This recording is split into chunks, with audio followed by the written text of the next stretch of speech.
Good evening, one and all. Welcome.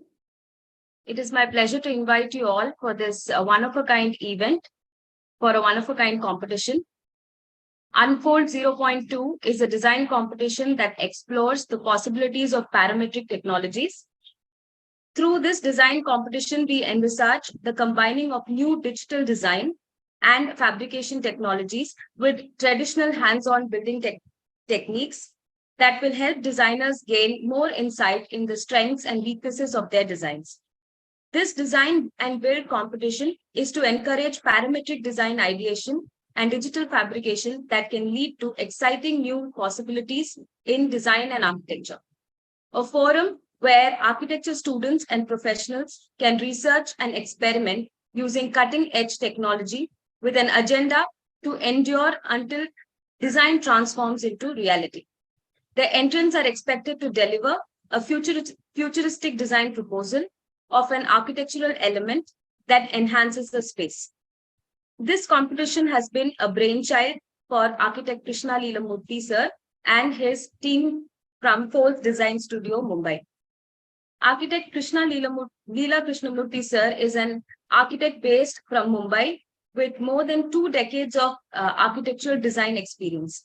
He currently runs a successful design plus workshop studio called the Folds Design Studio in Mumbai. Their work on parametric design that are innovative and cutting edge in today's times. Folds is an exclusive design studio that is passionate in bringing ideas to life, where art and technology are interconnected with design and produce. This is an innovative platform where ideas are unfolded through virtual graphics to achieve constructional designs. The aim towards connecting the process of design and manufacturing is achieved here. I would like to invite architect Leela Krishnamurthy sir to elaborate on the design competition Unfold 0.2.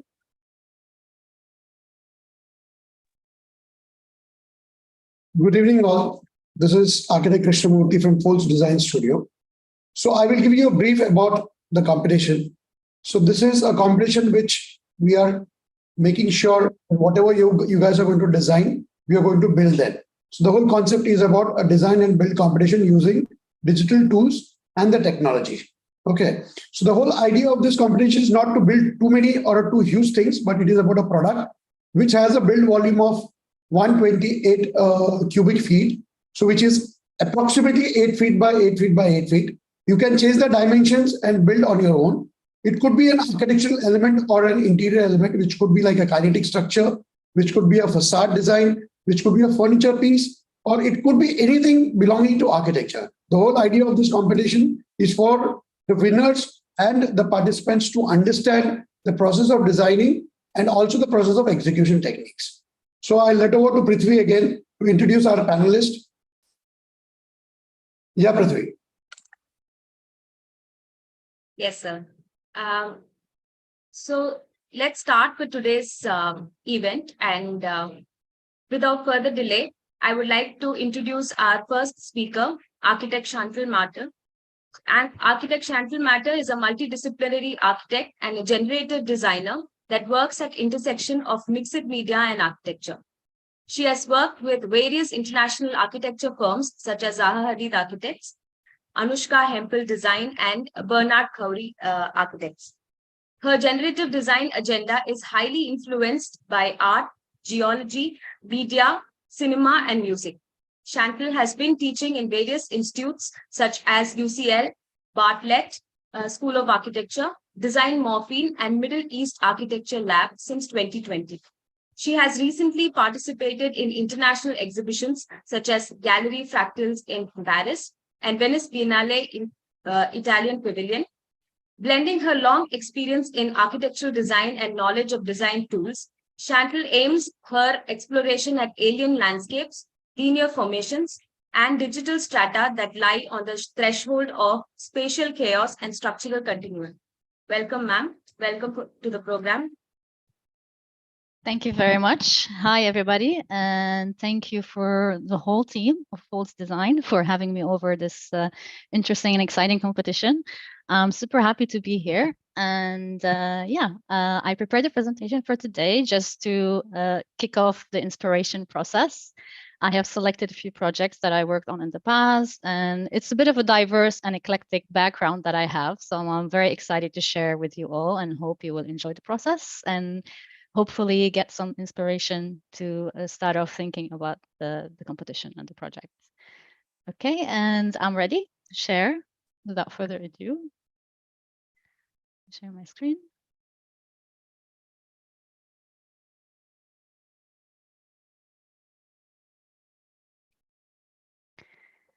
Okay, and as has been mentioned before, I'm originally as an architect, so I've been working in the industry for the last 13 years. I'm originally from Beirut, and I've been in London for the last 10 years, where I've worked in different places, and I gained a lot of experience in different sectors and different project scales, from interior design to very large scale projects and very fast forward and futuristic projects as Hadid. So I was lucky enough to work there for almost 4 years, and I gained so much experience into parametric design. And I have selected a few projects for us to have a look at today, starting off with an interesting project in Beirut that I worked on. It's called Sci-Fi 450. This is one of the early projects that I work on that were involved in terms of the concept itself, which is very radical. So the idea that, I don't know if anybody knows about Beirut, but it's a city, it's a very historical city, but at the same time, it's futuristic in a way that there's always construction and always novelties happening all the time. So if you go there, I'll show a slide in the future in a few moments where you can see the difference in the skyline. You see historical buildings and you see high towers at the same time. So it's a very eclectic as well city. And this specific project is set in Beirut, in the middle of the city, right by the port, where is the gate to enter the city. And the idea of this project, which is a bit mind-bending, the concept, is to keep the cranes, which is something that you find during construction phase. But we wanted to keep the cranes as part of the project itself to reflect the idea that Beirut is always in construction, it's always movement, and there's always dynamism happening. So I wanted to share that specific project because it can generate some ideas, like to what extent you can actually think about architecture from beginning. So there are no limitations. So the idea is to really get out of the box and get out of the comfort zone and the norms that you usually think about building an architecture project at any scale. It could be a product, could be interior, could be a large scale project. So this concept of architecture, it needs to be really stretched quite further, so you can get on board into this competition with a fresh and fearful mind in a way. So that was one of the early projects. It is a hotel and residences and small commercial building at the bottom. You can see there's a little mini tower. And the idea is to keep these cranes part of the whole movement and the whole project. You can see there are some elements which are going to be in the future going up and down. This is like a very loungy sky bar. It's very optimistic and futuristic, the project, and it's being built. So I'm very proud of this. And there are some these are existing photos. This is all already built. And the idea as well, as part of the concept, is to, I mean, it's a bit cultural too. So there is this whole security phobia in Beirut everywhere. And the idea is to keep these cameras as part of the design. So you can see here at the top that there is a section where we included these massive protruding cameras, part of the design element too. So that was the first project that I wanted to share. This is also another existing side view. So this is where it is. You have the port from here. So this is the gate and this is the whole project. So you can tell there's a lot of diversity in the skyline. It's a bit chaotic, but at the same time, this is what makes this city interesting, and the fabric and all the intersections, and everywhere you go, you can perceive this project as part of the new language of Beirut. And this is another shot as well from a different angle from near the port from below. And yes, so after that, there are a few projects from Zaha Hadid that I wanted to share that I had the privilege to work on from the competition stage all the way forward. And the first one is called CACP, Shanghai Campus. It is a winning entry of an international competition held by CACP, inviting architects to design a home for the company. So it is a headquarters, 3 towers, that reflected the ethos and work with renewable energy technologies. So one of the main elements of this project was to be as green as possible. And we used recyclable materials. We had a lot of internal atriums, like with gardens and etc. So there's a lot of green spaces and a lot of recyclable and smart systems included in this project. So, and that was one of the highlights why we won it. And the main concept was to create 3 towers and to have them, to have each tower have its own identity, but at the same time, they are interconnected. So the idea of having the chains as part of the tower verticality was the first thing that we thought of. And then we wanted to, the next challenge was to link the podium, which is a different program from the towers, and to have a certain language that is also independent, but at the same time, reflects the same concept. So there's also this looping interconnected chains also at the bottom, creating these very dynamic and interesting and fluid spaces for the commercial part at the bottom. So, and then we go up and you have all these elevations with gardens, and then you have the ring, which is part of an exhibition space at the top. And yes, there are a few other views that can showcase this. So you see here at the bottom, this is the podium with the looping effect of the landscape as well.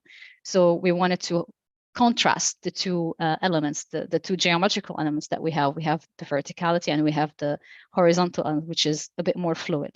So it's rigid at the vertical and it's very fluid at the horizontal scale. And this is what creates this dynamic motion between the 2 entities. And this is some other views, like different views from interior spaces. So this is, for example, the podium where we had like conferences and all that. So like a mini amphitheater that we had at the top. It was actually pretty interesting to do. Also, the interior design everywhere in the project has the same concept. So it follows the same principle of having looping geometries, interconnected and these fluid spaces as well. So it's very minimal in terms of the element itself, but the repetition and the harmony and the use and the proportion makes this space very like accommodating as well.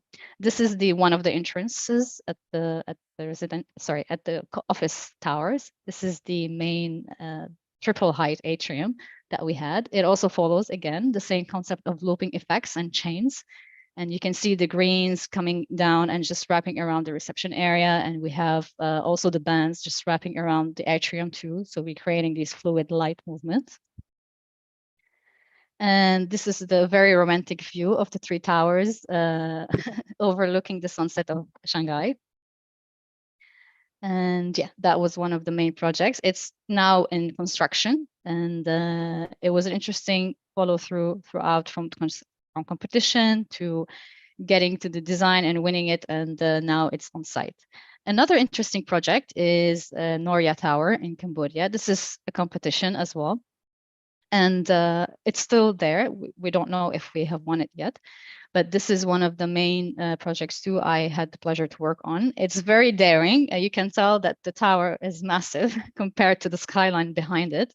The idea is that the client wanted a 600-meter iconic tower, similar to like Burj Khalifa, even outtaking Burj Khalifa, I think. And the idea was to create this very, very iconic image for Cambodia, an imposing image as well. And the program was mainly hotels, residential, and an observation deck at the top. And the main concept for this was to recreate one of the symbolic flowers of Cambodia and to have them and to have this flower extruded in a vertical scale and rippled throughout the landscape. So what you see here is the actual land and site, and you can tell the ripple effects of these petals just growing out of the site itself. And this is where the tower resides, and you have just superposing different layers of the petals. And as you go up, they just exchange, and then it becomes the residential part, and then there's a hotel, and then at the top there's an observation deck, what you can see here. So this is all at the bottom here. You have the podium, we have commercial space, we have botanical gardens, and then we have very speedy elevators going all the way up. At the bottom, we have the start of the hotel. So we have some pools, and then we go up to the middle where the residential part starts all the way up. And then at the top, we have an observation deck for people to overlook the whole Cambodia. It was a very daring project, and I think it's going to go positively, but that was part of the process. It's still in competition stage. And another interesting project I had the pleasure to work on, highlighting on the concept, because it's very important, especially in competitions, to have a very wide idea and very clear, even like the language and the graphics of the project itself. It has to be functional, of course, but at the same time, the idea has to be very on point and very clear. And lines have to be super minimal and simple. Just, yeah, it means that you have to be as purist as possible in the design process. And this specific project is an urban master plan in Beijing subcenter. It was a bid, and it was a winning bid. And the main concept of this master plan is to recreate office spaces and residential spaces. And we wanted to highlight this link between these two programs by creating a spine throughout the project. So you have here, you have a train station. So we also designed the train station, and then you go out, and the moment you go out of the station, you start the project. So either on the ground or on the first or in any level, there's always circulation happening throughout this spine. So this is where it starts. You can see this line over here, all the way to this part where it becomes void for the commercial center. So there's also circulation around. Then you go around, you cross the road from above. Obviously, there's a bridge. There's also commercial space over here. And then you go inside here where there are some office towers, and it just extends to different like routes in a way, to different platforms where you have office towers. And this part over here is the residential. So it is it's a very big project, but it's also very interesting because we want to keep that very fluid and dynamic line throughout the project to connect everything together. And this is another view, for example, of the different platforms, just overlooking. And then you can sense straight away that this is the spine I was talking about, that is keeping things away from each other, but at the same time, it's creating this public platform for people. It depends on where you are, different functions. So here, for example, it's for commercial space. And when you get throughout to the East Tower, it becomes more of an office public space as well, like a reception area and all that. So you have circulation and movement and public interaction throughout the project. So this is a different scale, so you can tell, but the idea is still the same. You have to have a clear concept. You have to have justified use of the different tools or different graphics that you want to implement as part of the project. So if it's a product scale, that applies as well the same way. So everything needs to be super clear and super minimal.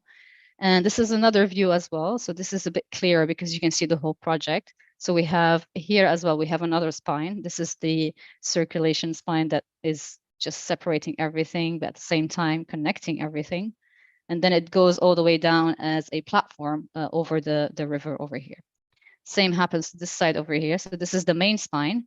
It goes out, it wraps around, and then it becomes down part of the landscape that is overlooking the river in Beijing. And yes, and that's it for this project. It was a very challenging and interesting project, much larger scale than the others. And as part of Zaha Hadid, there's so much more, but because we are a bit short on time, this is as much as I can share at this moment. I hope that inspired in terms of that. And going on from this part, so I have also part of my research, part of my design agenda is geology, landscape. So I'm also influenced, as the team from Fold Design has already mentioned, that I also have this inspiration, and I like to integrate nature into my personal projects as well. Something we do too, part of the Zaha Hadid projects. But as a personal project, I wanted to highlight a few things that hopefully might inspire some of you. So this is a very simple satellite view of a desert. And fractals as well is a large part of my inspiration, which I assume is also part of a lot of people's inspiration. And also on a product scale, you can get so much influence from that. And yeah, this is another set of very inspirational images. But what I'm trying to get to, so these are corals. So this is all part of what's existing now in nature. So there are some mathematical equations inside these beautiful imagery that we see. So this is what inspires me the most, the fact that I can synthesize this information from nature and try to replicate it into my projects, either different scales, either a large project or an art project, like just a simple simulation, which sometimes I do, and I wanted to share a couple based on that. So these are some of the examples for like some of the students in the past. I had the pleasure to teach a long time ago, part of the B Pro program. These are students that have never had any knowledge of any tools, any parametric tools, and they were able to replicate from what I taught them using Houdini elements from nature and try to replicate them in a way that they find interesting for them. So also in every workshop, I always tend to make the students have their own identity and self-expression highlighted into the project they're trying to do, instead of just teaching them like a tutorial. But anyway, what I'm trying to say is that this is specific outcome from specific personality. And the idea was to recreate a pattern from nature and try to extrude it in an abstract way. So it was purely artistic expression class. And it was interesting to see because they also mixed it with sound and music. Is also something that I like to do sometime as part of my curriculum, to make just to add a certain depth to the simulation itself. So without further ado, I'm just going to share one of the simulations that one of my students had to do.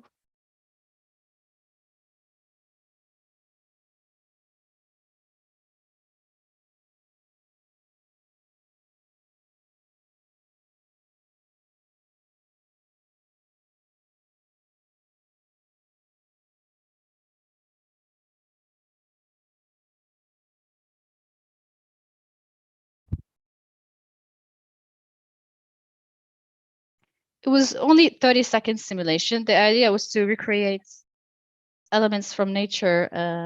Sorry, did someone say something? Okay. To recreate elements from nature and try to replicate them in a mesh, in an abstract mesh, and to basically, so they can understand a bit about the evolution of patterns and try to learn new parametric tools, etc. So that was the challenge for them. And this is another example as well of a rotating particle simulation and how they can perceive it in space, also with an added scenario to it. So that was interesting to see. So there is a bit of a storyline involved too. And this is the short 30-second video.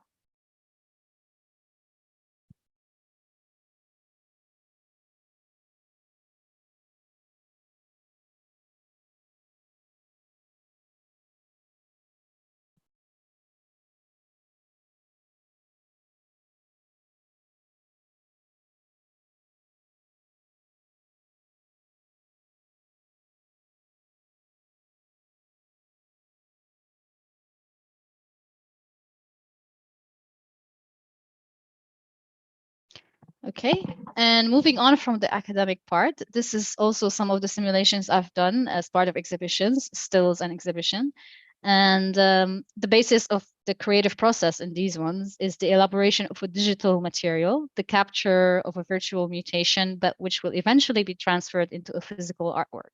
It is a creation of materiality that particularly interests me as a generative designer. So part of this process is these simulations. So what I was trying to refer to before, showing the fractal system in nature, is a 3D representation of a Mandelbrot. So this is some element that can be 3D printed. It's a 3D model, but at the same time, it's very mythical. So this is part of the things that interest me. And it was also exhibited in Paris. So these are part of Microcosm exhibition in Paris a couple of years ago. It's the Mandelbrot, which is a 3D fractal representation, and it's endless. Like the more you change the equation, the more it changes its form. So I find that link between math and art very exciting and interesting. And it's always been part of my artistic design agenda. So these are some other simulations of the Mandelbrot too. These are some photos from the exhibition itself. And another part of the artistic world that I was involved in, this is a landscape simulation made in Houdini originally, which is a software, a procedural tool that can recreate a lot of things. And part of the things that interest me inside Houdini is the creation of height fields, which is landscapes and mountains and all these amazing topologies. So I'm interested in morphologies too, and so this is part of me trying to express my like celebration of nature, and in part this is a still from a mutation of this landscape, and it's a bit more digitalized, and it was part of an exhibition too. So I like this frame of a mutation in time, and I like to experiment with it. And it's also, this is another example of another piece similar to what I was trying to describe before, morphogenesis. It's also a landscape that's been frozen in time. And then that specific frame during its mutation became a part of an artistic still, which is also been exhibited in Paris during COVID, I think. And yes, these are some other stills. And this is also another representation, like a digital still too from a simulation that I created in the past using different tools. It has a different connotation. This is a bit more artistic, a bit more of fluid dynamism inside of it. Also this mesh interlocking into it. So I think it said recording stopped. So just want to make sure there are no issues from your end. Okay. Okay, I'll get to the Q&A in a second. You can continue with it, Chantel. Oh, sure. Okay, I just said recording start. Just wanted to highlight it. Okay, that's fine.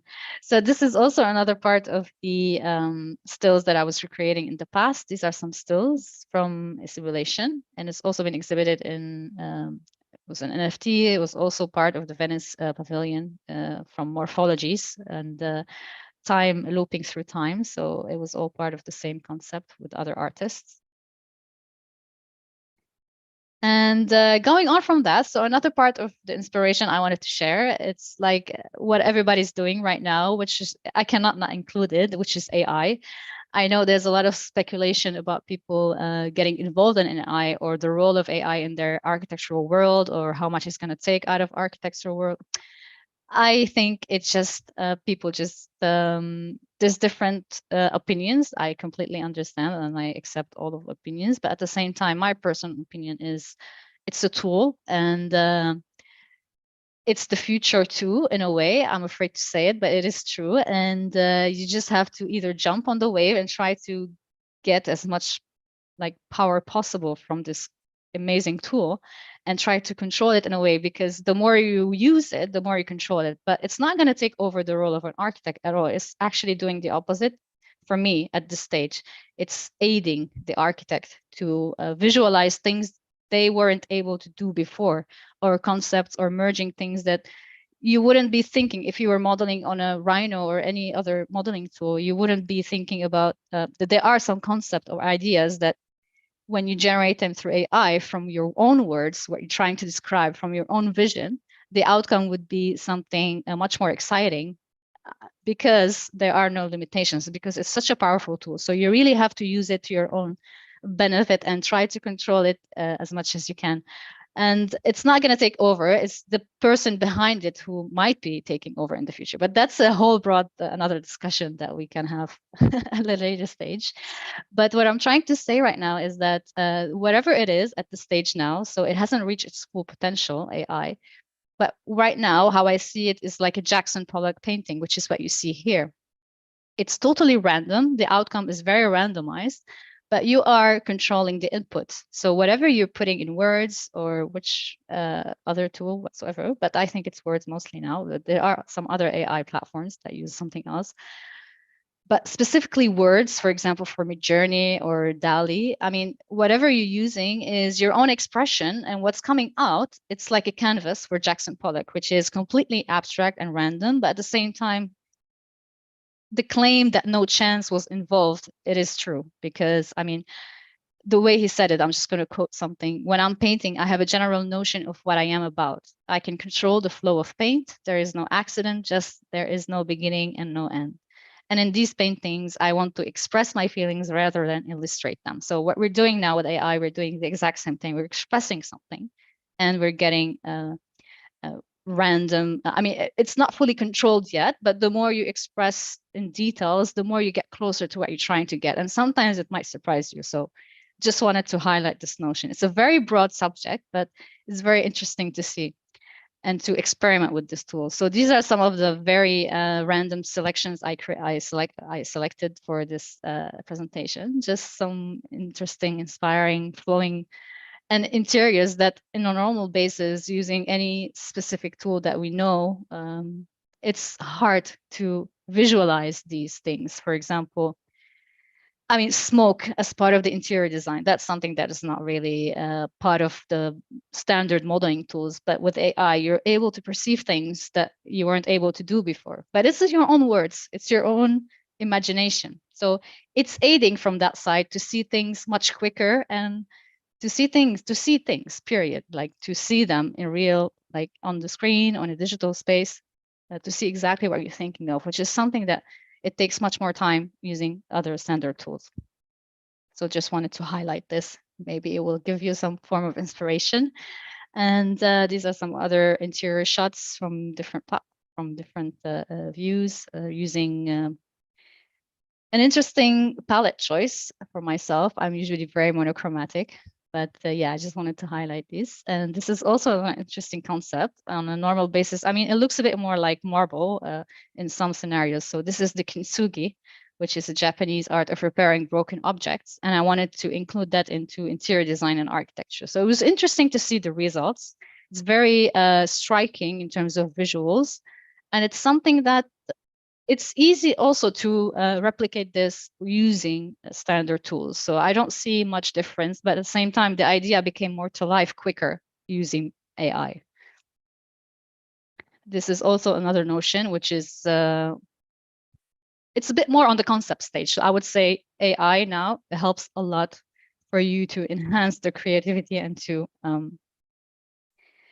get more outcomes from what you're trying to think about. So this is another example too of flowing facade studies that is a bit surreal, but it provokes emotion as well. So this is part of the whole thing using AI. And thank you very much. I hope you enjoyed and inspired your start of your journey. And I'm not sure, should we take Q&A now or we wait around? What's your preference? That was a great presentation, Chantel. It was awesome to see so much amount of stuff that you have done. Thank you so much. Your initial stage where you were doing execution and then entering into the AI. Yeah. So the talk advanced stage, you said that AI is actually not taking over. It is actually giving you an aid. So it's a tool which is helping the human to perceive new things in a better way. So now, how do you think that this AI can help us in terms of pushing it into execution? So that's one of the questions that I would like to ask you. So how do you think that these kind of designs that we are looking at today can be put across into execution stage? Okay. Yes, it's a very good question because I always think about it too. And it's part also of my current research that getting AI into execution is going to take some time, but we are getting there because before we get to execution, we need to go away from the 2D to 3D space. So whatever we're generating in AI, it's still on the 2D like platform. So the idea is that using machine learning and, for example, GANs, which is also part of what I'm doing right now, like generative adversarial networks, where we're training models based on images. So the more you have 3D models corresponding to the image, the more you have, the more like you need to get a lot of data sets included into that GAN in order to get a 3D representation of what you're trying to get to. So the way I see AI going through execution is going through that phase first maturely, having that set and making sure that whatever now you input as a picture, it can generate a 3D model based on that, which sounds dreamy, but we're getting there. Like this is already in process and there's a lot of models that justify this, but still the outcome is not fully refined in a way. So it's happening. And once this is matured enough to a stage where we're getting refined models, just like we get outcomes from any other normal 3D software, we're going to get to execution where it can generate, just like Revit. You can just input the model, the AI can recreate all the layouts or the drawings or sections, etc., that you need. also you need to train it to get the shop drawing. So it's a bit of a process, but we're getting there for sure. We're already here doing this. It's already been for a year. Everything's changing so fast. So it's happening very soon. We just need to get some refinement on some of the models. But yeah. Okay, great. So there's a question from the participant. He wants to understand what are the kind of softwares that you are actually using, or what do you expect the participants to use? I mean, what kind of tools do you think that they should be using for, to get their drawings done or probably present their drawings? So that's one of the questions that has been asked by a participant. Yeah, so to do the designs, I would say, I mean, it depends to what type of like morphology or language you want to get out of the design itself. If you want to do something fluid and sculptural, depending on the product you're trying to recreate, then I would say start off with Maya, because you'll have more flexibility with the time that you have, because competitions are usually short. But I mean, it can create very dreamy and futuristic outcomes.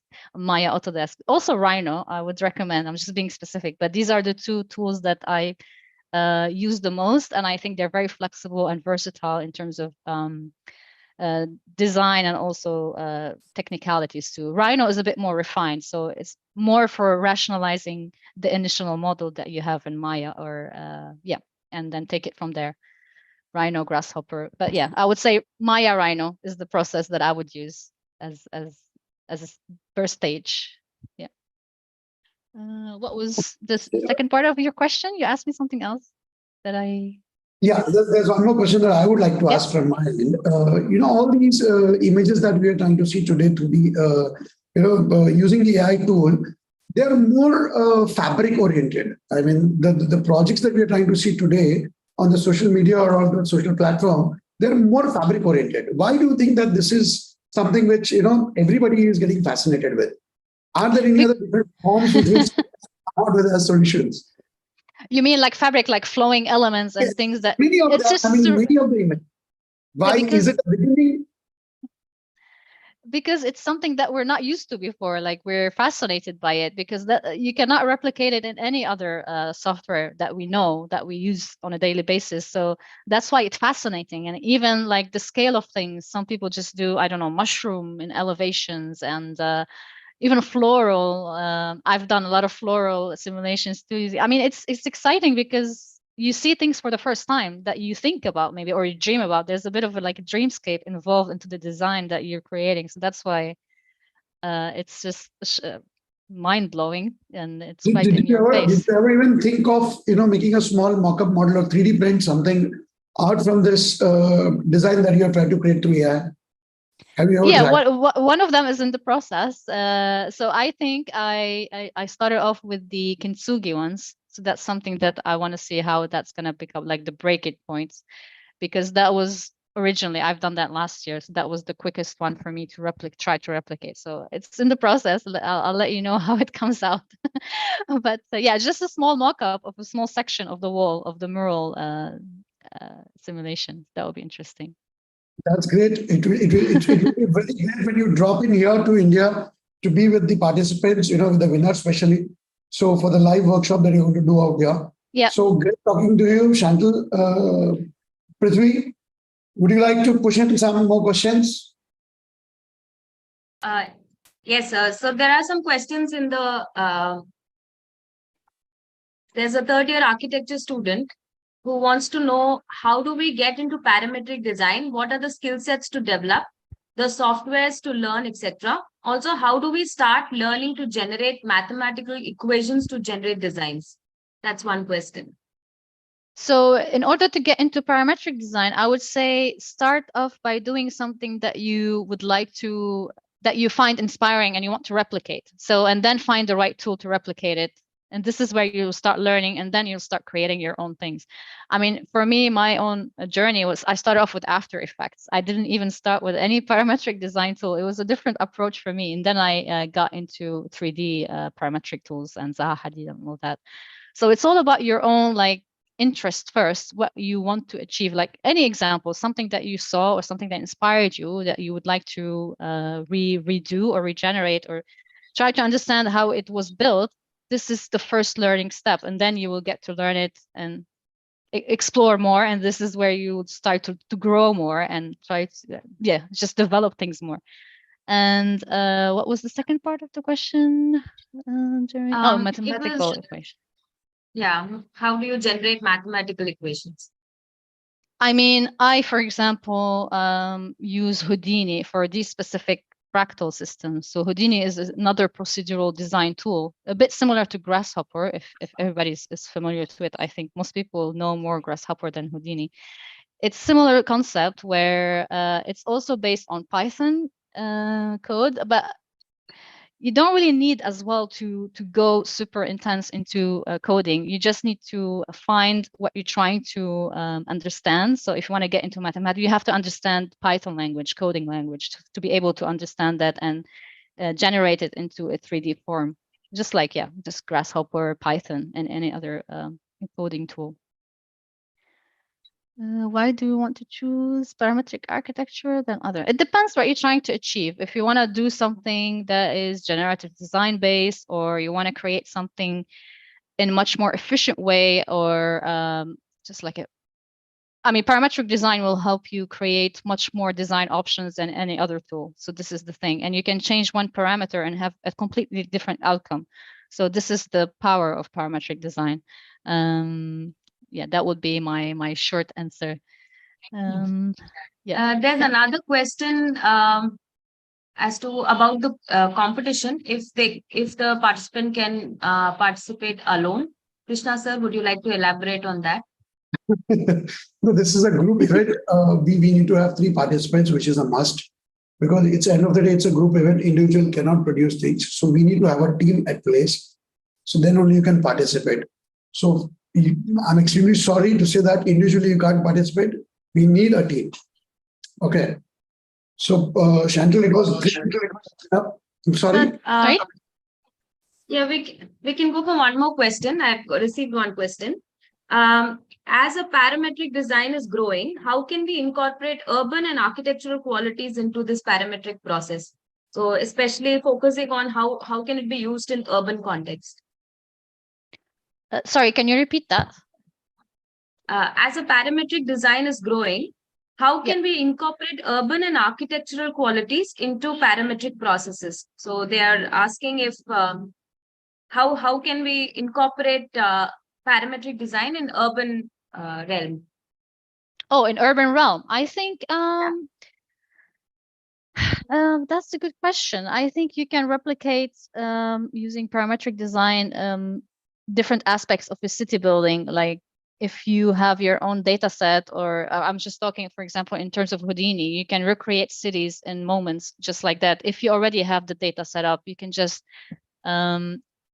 reiterate that and recreate different things quite easily. This is also another workshop I was giving in the future to future cities.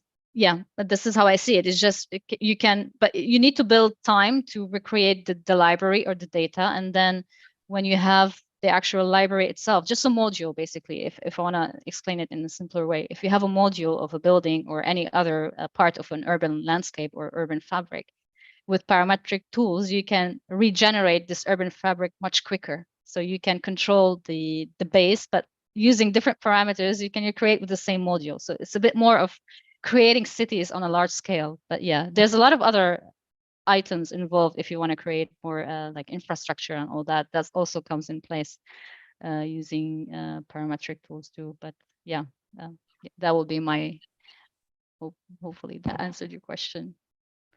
So there are a few more questions. You want to take them? Let me check. So how can we incorporate, with humanitarian architecture? Ooh, that's a very deep question. What do you mean exactly humanitarian architecture? Like on a human scale, something a bit more on a softer side of things, something a bit more, just a scale based, I think maybe. Is that what you're referring to?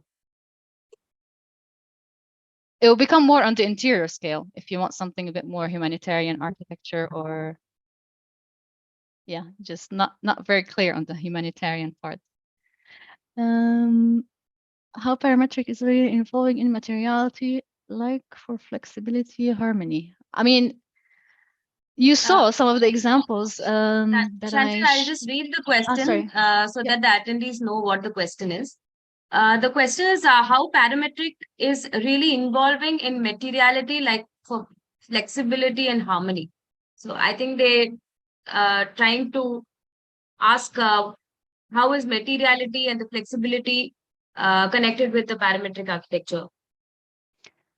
Because you can generate like materiality and flexibility with parametric. I mean, parametric architecture is very broad, but I think in that specific case, it's more connected to a design process. If you want to look into materiality, that would be a different section. It's not really, I mean, they are interconnected, but the parametric architecture is just using for like the division and the segregation of the elements more than the actual element itself. So you can apply any material you want to any parametric tool. It's not really, it won't affect the whole selection of the materials or the flexibility. It's actually more flexible with parametric design. You can recreate different things in different scales much quicker. And I say, have you done research? Yeah, I've done research into nerves. It's actually pretty fun. So can you please, how about you thought, how do you think it will scale up in the field of architecture? So, I mean, it's still same as AI. It's still a bit not fully matured. With nerves, for everybody who doesn't know what nerve is, it's neural radiance field. It's basically like photogrammetry, where you have taking a video or a few pictures, like different frames of an element in space or landscape or whatever. It could be just an object. Doesn't matter the scale. And you want to replicate that scene into a 3D form. So this is what neural radiance field does. It's also a machine learning tool that can recreate the image or the video that you chose into a 3D mesh representation with texture and all that. So it's very, yeah, it's like photogrammetry basically, but into machine learning more. Photogrammetry, I think, is a bit more limited. I prefer NERF because it can fill out some holes that it doesn't fill when you're using photogrammetry tool. So it can learn, because it was trained, it can learn how to fill out these holes. So it's also random because it can randomize it. And the more you input information into it, like you can take a full control of the whole frames properly, then you can have a better outcome. But in terms of architecture, it is still also in the learning phase. You really need to have, like, if you are going to recreate an architectural model from NERF, you really have to have all the angles shot correctly so you can take it into it and have a perfect 3D model from a 2D, from a video or a 2D image. So this is what it is. Can you produce 3D models using AI? Yes, you can. I have tried it. I have been teaching that for a while. You can use AI for 3D models, but still the outcome is a bit more on the hybrid side. So either 3D GANs, or there's a lot of other things. You can also do text to 3D image now. I was experimenting with it yesterday, but it's still on the surface. Like you can generate simple shapes, but based on, you can just prompt, for example, like marble pattern, etc. It generate a cube with modern pattern, like as an OBJ or a mesh by itself. So that's something that it's happening. There's also a lot of studies, for example, from PyTorch 3D, and there's also TensorFlow. So there's a lot of different platforms that can regenerate 3D models just basically using AI from an image or from text. Now there is also, I think there's video, but I haven't experimented with that yet. I'll let you know. But yeah, you can, yes. It's just training models, giving them information like this picture is this 3D model. You keep giving them these pictures with these 3D models, it will learn. And then when you give him or her another 2D image, it will generate a specific 3D model based on that image. But yeah, there's basically, it's all about training. The more you train a model, the more it can give you a more specific outcome. So yeah. Krishna sir, can you elaborate on the one-on-one session or the session that we'll be having with Chantel ma'am after? See, once the jury is done and the winners have been announced, we'll be having a live session with them out here for 5 days where we are going to build the product. So Chantel will be helping us out in terms of understanding how the product can be made with respect to her experiences and her thought process. That would be one of the main things. So everybody is invited. That's one thing. I mean, before we end this session, I would like Chantel to tell the participants how did they look up to this, in terms of producing their designs. What would be the inspiration line or a guideline that you would like to tell them? I think for me, personally, what I like to see is a nice storyline. Like there should be a concept behind first the ideation, like the idea behind the project itself. Where did it come from? What's the inspiration? And then from that point, how loyal you are to that inspiration in terms of trying to, like how well did you synthesize this inspiration into your outcome? And what was the process? Like, why did you end up with having this specific outcome? And also, don't be afraid of the tools, because at the end, I keep telling that to everybody. The vision is the most important part, and the tool that you are most comfortable with to use to get your vision to the outcome that you want is the one you should use. And there is no right tool. I know a lot of people has been asking which software you recommend to use. I recommended the one I use depending on an architectural project, but for example, it really differs. Whatever you feel more comfortable with, especially now, if you don't have, there's not enough time also to learn new tools. Don't get super engaged or confused about the tools, but yeah, just find the right tool that can help you the most with your design language. And yeah, just the concept. Think outside the box. There are no limitations, but at the same time, stay purist and minimal, and try to stay as loyal as possible to the concept. That would be my advice. Yeah. Thank you. Thank you so much, Chantel. It was a wonderful presentation, very inspiring. And thank you for joining us. Thank you so much for having me on board. It was a pleasure. Thanks a lot, Chantel, once again. So we'll be eagerly waiting for you to see you in June with the participants. Super exciting. Yes, of course. Thank you so much. Thanks. And good luck to everybody. Okay. So with this, we move on to our next speaker. Our next speaker is architect Arjun Rathi. And he is an architect by profession, but a sculptor by choice. He started sculpting in 1982, and his first solo show, Sculptures, opened in Jahangir Art Gallery in 1993. His forte is commissioned customized works, designed and created based on the client, the space, and the surroundings. The first one being Mughal at the Nehru Center in 1989, and the latest being Zebu, the 15-foot bronze bull in Worli. His works are found on several traffic islands, corporate houses, hotels, private collections, and around the world, ranging from 6 inches to 70 feet in height. Currently, he has 13 solo shows around the country and the globe, and he has embarked on a venture that is close to his heart, namely the photography and making pen and ink artworks. A large part of his time he spends with imparting his craft to children from all stratas of the society, be it IB schools, design students, NGO children from slums, and the streets of Bombay. He is also passionate about his work and takes up challenges while defy his own creativity. And his favorite saying is the impossible just takes a little longer.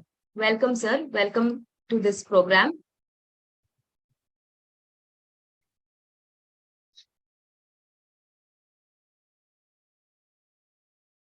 Sir, can you unmute yourself and come on video?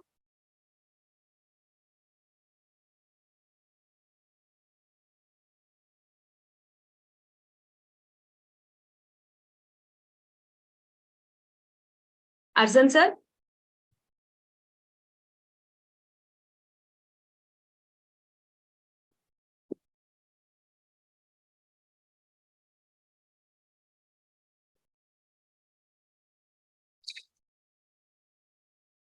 Prithvi, I think you have to allow Arjun sir to come to the... Okay. I'm just making him... Yes. Okay. Yeah, now I'm here. Yeah. Since a long time, I realized I was talking only to myself. So, Okay. So, So hi everyone. Okay, I just heard Chantal talk also, and I saw what's going on.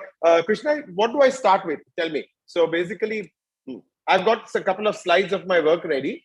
So I think you should go ahead with your slides and then you can inspire the Okay. students. Okay, sure. So I'll just go into share my this thing. Okay, 1 second. Share content, right? Yes. Share content.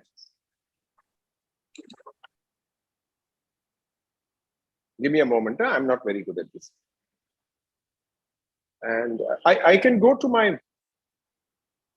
share content. Sorry. Is there? You have to go to share. So I've got the PPT you on have to one go of to the the share emails. screen. Yes, share content or share screen. Share screen. Share, 1 minute. More. There's share screen. No, I can't find it. Sorry. Give me a moment, please. Sorry. Share content. And it tells me photograph, iCloud Drive, Dropbox, Microsoft, So SharePoint, whichever Google Drive. screen that you want to share, you can share it. You have to click and then say share. Okay, but tell me.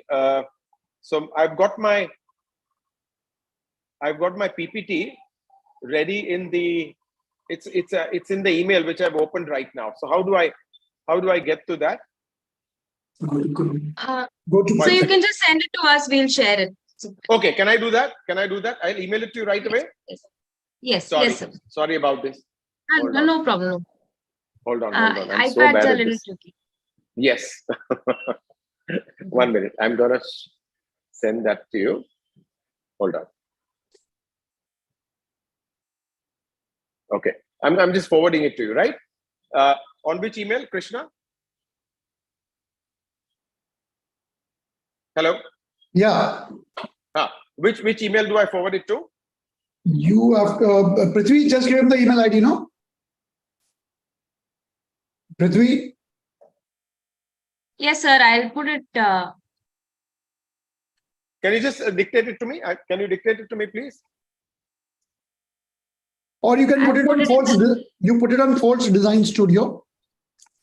It's Okay. on the chat, sir. You can just take it. This is there, Folds. RVS Chennai. Yeah, I got it. Folds Design Studio, I got it. I'm sending Yeah, you can do that. I'll share it.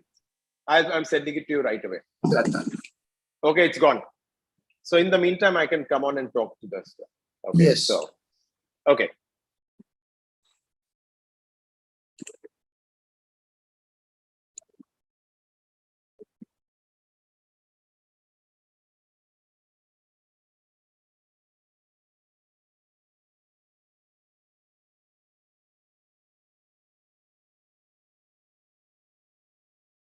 Yeah.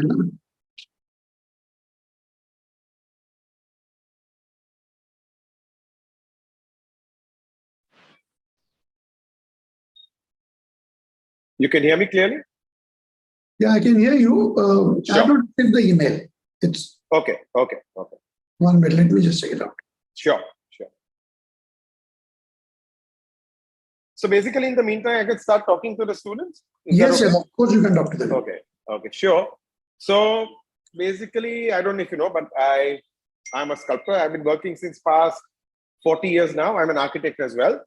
But by default, I became a sculptor first, just for the sheer want of trying to weld metal and make sense out of forms, which I found in scrapyards and all that. We will share it. So to me, the journey of design is very flexible. People ask me, say, how do I approach my design? And I remember when I started sculpting, I didn't have any sketches or anything like that. I used to look at the pieces themselves, the scrap, the corroded sections, the circular wheels, the ones which are covered with grease, the ones which are shiny, the ones which are rusted. And then I tried to make stories from them. That's how I started into just a playful way of putting pieces together, welding them together in place. And I called them sculptures at that point because they were sculptures made out of scrap. And the word stuck on ever since then. But then for the sheer need to keep on reinventing myself, because I think if you stick to the same thing, however good you're able to do it, you get very bored. And as an artist, what you want to do is you want to fight boredom, because you want to do things that you've not done yesterday and you want to better yourself at every point. Correct? So what I did was I slowly experimented with every material possible, with every technique possible, and moved on from scrap to new material in terms of rods, sheets, straps, etc. And then slowly by slowly into what I call a very gradual curve, I sort of got into laser cutting pieces and then sort of employing different kinds of welding techniques, which are now form the basic design, how you say, the underlying design in the pieces that I do. So the slideshow is on. Shall I start that? Shall I start talking Yes. about that? Yes, Okay. yes. You can just help you next. Of course, quickly. So basically, just the want to get into 3D. I was never a 2D person. Okay, so I couldn't paint, I couldn't color. I was very bad with colors and all that. At the moment, your art teacher would put something in front of me and say, "Sketch this." I wouldn't like to do it. I would either replicate it with clay or something like that. So that's where I was ranged at. And this is one of the first ones, just where the sheer want to create something 3D. I took wire and then I started twisting it around and making pieces from that initially before I learned my welding. Next, I'll quickly take you through this. So again, pieces which are made from scrap, some of my earlier pieces. As you can see, there's pipes, there's bolts, there's construction strips and things of that sort.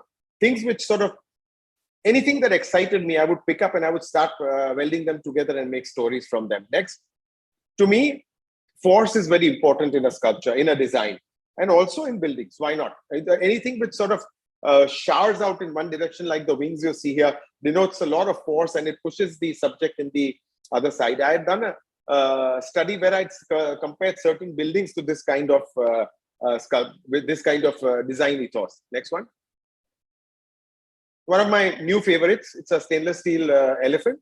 Again, so what happens is my forte is to see a space, to understand the space, whether it is a residence, an office, a hotel, a corporate office, or it's possibly just an island on the road, and then accordingly suggest the design in terms of scale, material, idea, everything. So this is in a small little playground in Ahmedabad, where a lot of children visit. So I wanted to do something that connects with the children. Next one.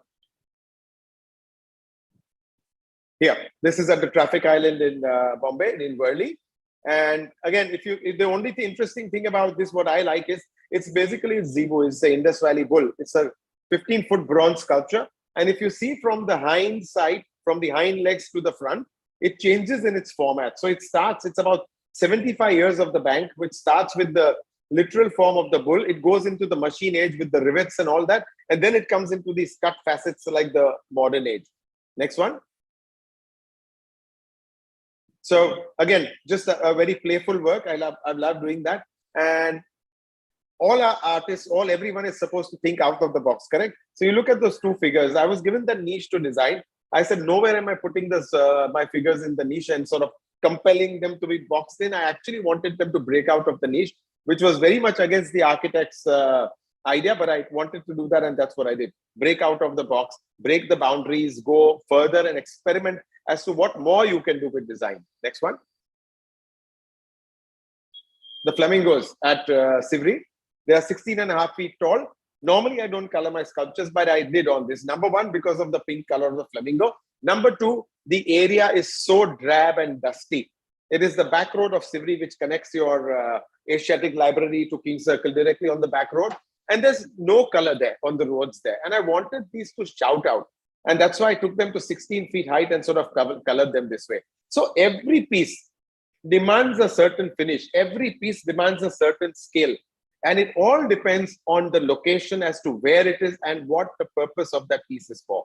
It could be a piece of architecture. It could be a piece of clothing that you wear, where you're wearing it, who's going to see you, who's the person wearing it. You understand? Everything has to be taken into consideration when you design anything. Even a spoon, if you design, you have to take a lot of things into consideration. Next one.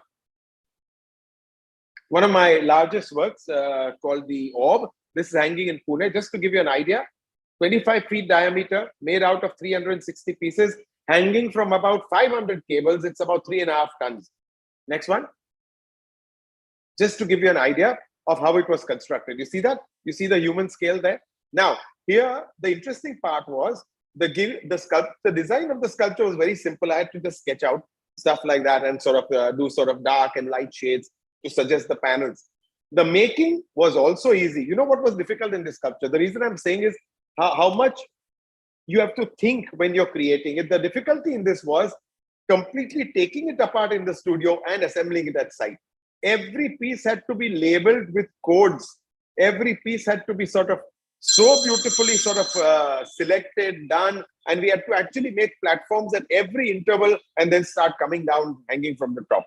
Difficult fitting it was, but it was good fun. Next one.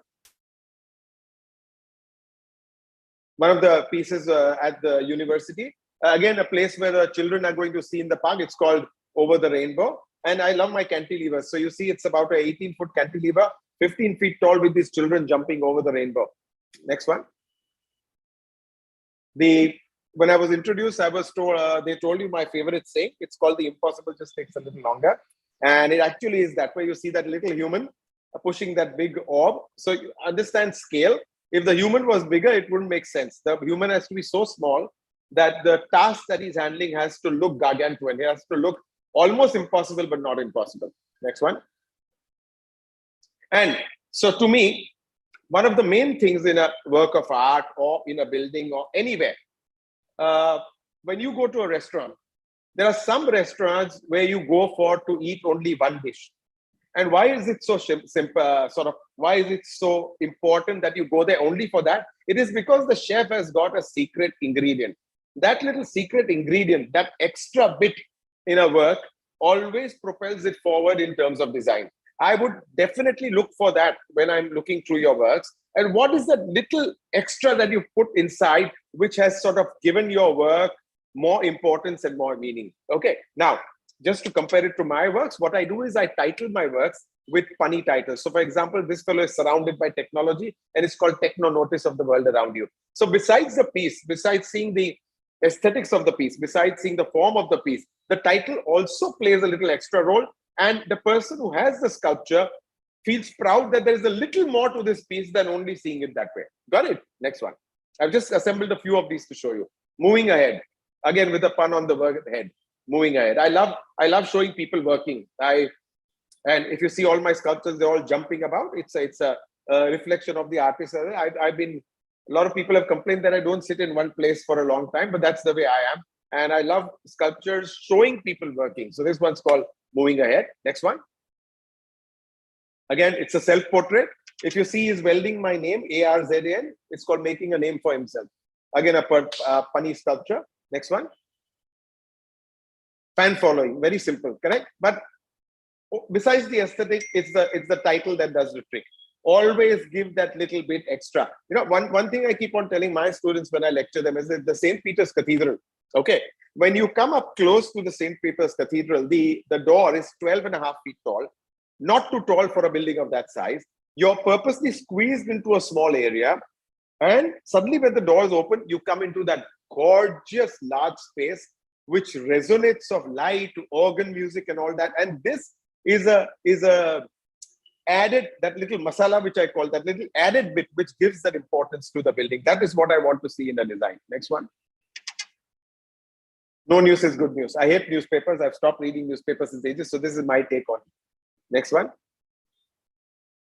The bookworm. This is a very easy one to associate with. So next one, I'll just move through this fast. Just to give you an idea of what more you can do. Okay, one of my favorites in terms of my funny ones.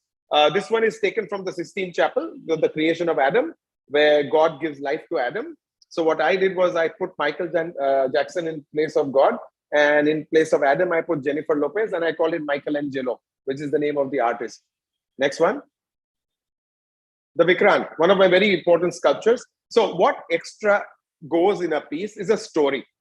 If there is a good story to back your design, it works. The process of how you got at a certain point. In this case, to me, this is one of my most important and heartfelt sculptures, because the INS Vikrant was scrapped by the Indian government.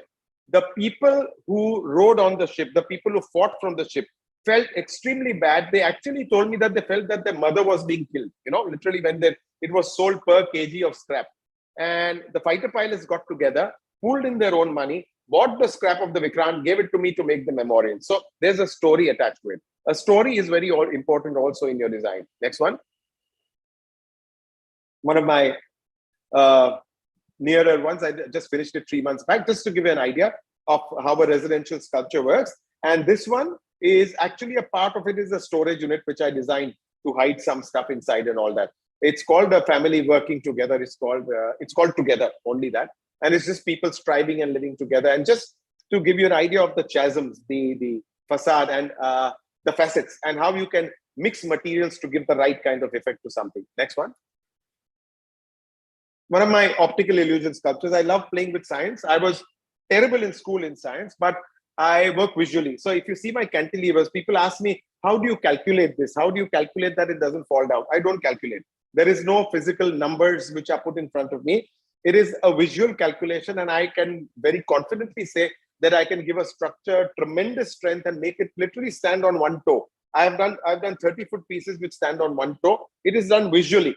The cantilevers are handled visually. The center of gravity is handled visually. This particular one is a series of 8 sculptures, if you can see, and there are horses there. It's not a very clear photograph.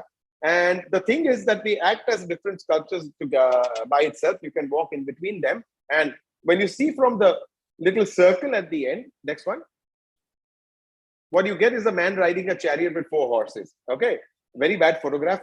This photograph requires 5 focal lengths to get it together, but just to give you an idea. Now, this is impactful to me. This is that little bit extra which is added, which gives you that little wow factor to a piece. You know. Next one. Similar piece. You see that on the left. Again, creating pieces which look different when you look at them from various angles. You see the person looking at it from there. Have a look at the piece, what it looks in the vertical. The next one. And when you look through the peephole, this is what you see. Okay.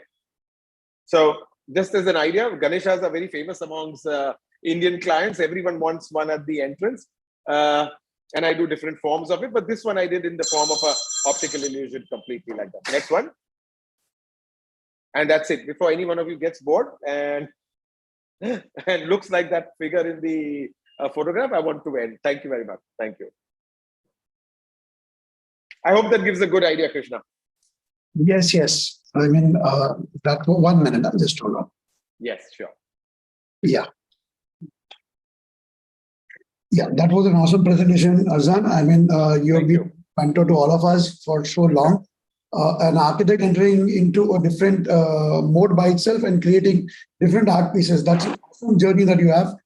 So I would like to ask you one question. You have been using metal a lot. And also one thing is there that, you know, there are different scales that you're working with.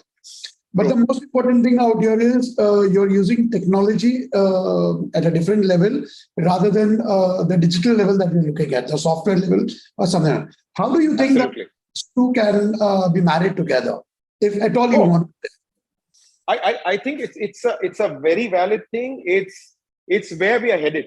You know, like till now, I feel I could sort of evade someone telling me, I don't only want a charcoal sketch that you normally do. Show me what actually it would look like. You know, the world is coming to that because now even architects, they're doing walkthroughs where you can see your flat when it's in the concrete stage, how it will look like when it's complete, you know. So I feel that little want is there in the presentation of my idea at first. So I'm still sort of working on it and getting to it.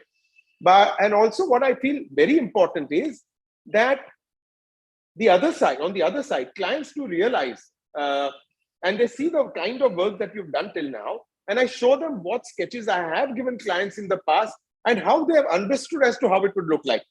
So charcoal sketches, and of course I do a little bit of shading where I tell them that this part will be steel, I will be using copper here, this will be wood, and I of course try to render it with a pencil that way. And they said, can you add color? And I try, but it's miserable. Like I do not do sort of lifelike sketches, you know. So these are concept sketches, these are silhouettes, like the early architects used to do. Simple sort of line sketches which just gave the idea immediately. But I agree that now the time has come to move a little ahead and sort of get in technology to give an idea to the client as to what the piece would look like. And again, when it comes to making it also, I would feel there is a requirement to get in a little bit of technology in my work. So the finishes look different. The material surfaces look different. The joinery looks different. And it is like I said, in my work, I started using scrap, very grungy scrap. And I moved to here now. So now that is the next step to move to what you're talking about slowly. And it happens very naturally with me, which is what I like. So now let us say, for an example, the kind of projects Chantel is working with, the new AI Yes. technology that she's trying to use.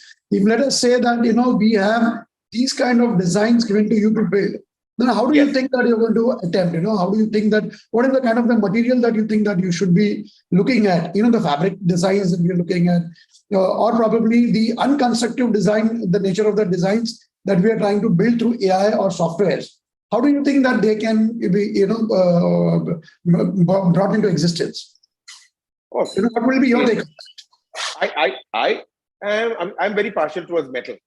My first choice is always metal. So I think anything which is created by AI, which has got some three-dimensional character, visual, which is something that can be seen from all sides and all that, I would definitely take up a challenge and let's say make it in metal first, because metal is my absolute first love, But I'm going to jump on your first question again.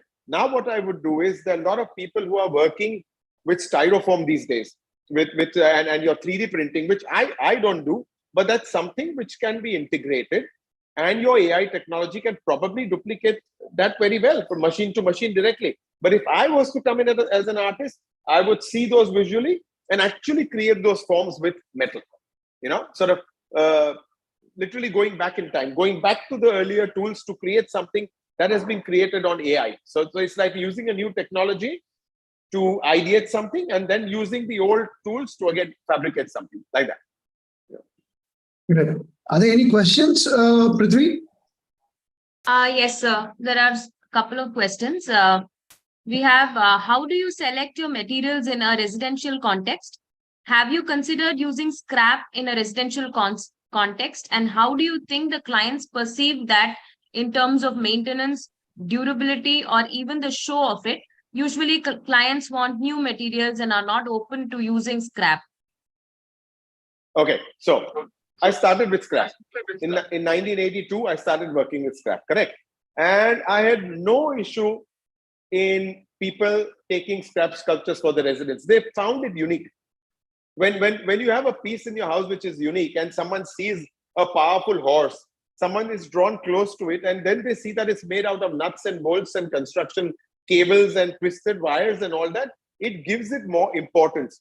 So to say that scrap is not accepted in a residence, no, I've never found that problem. People, in fact, are asking you, why don't you go back to scrap? We used to sometimes like those better, the raw nature of the sculptures, And so that is a misconception. In your residences or wherever or whatever, scrap metal is universal. It can be used anywhere, only if it is handled well.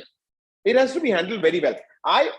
I'm not blowing my own trumpet, but I find that today the scrap metal artists, what they're doing is, like, for example, they take a form of a horse, they take all the scrap that they can, and they put it together and weld it in the form of the horse. To me, that is not a scrap metal sculpture.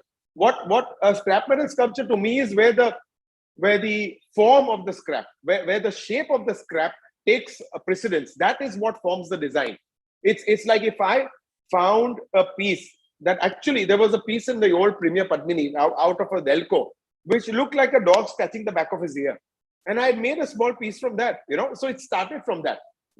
You understand what I'm saying? I don't want to make a template and then fill it up with bolts and say it's a scrap metal sculpture. It is, but to me, that's not the right kind. That can be put with any material you want.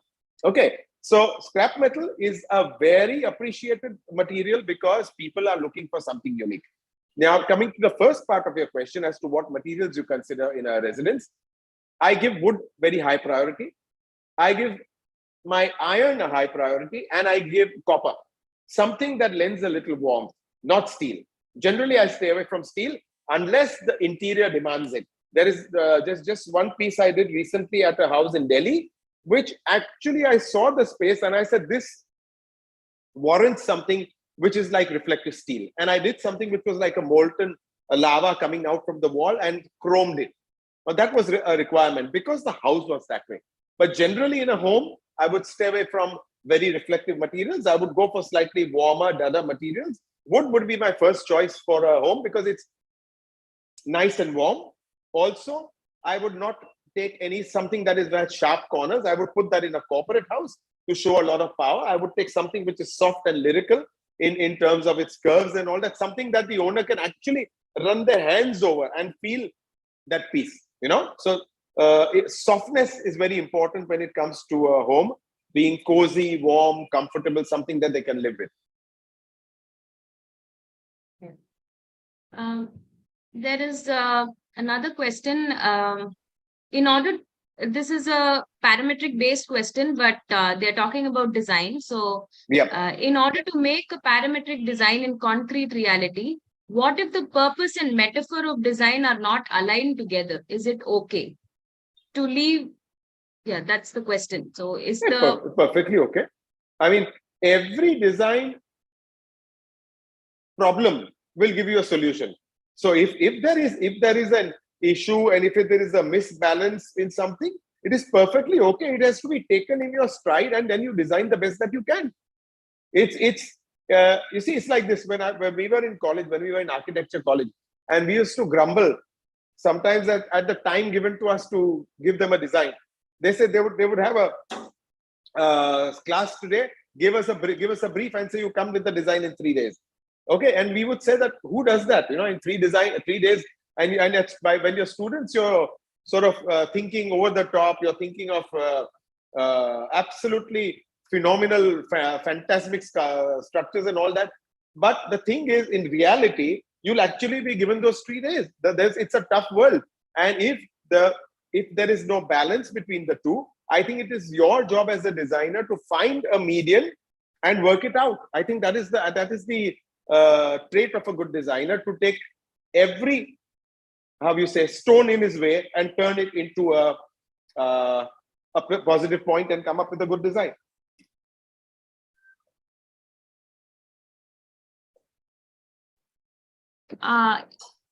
Yes, sir. So other than that, we have some more questions. One is, what was your inspiration to use scrap material? I love machines. I love cars.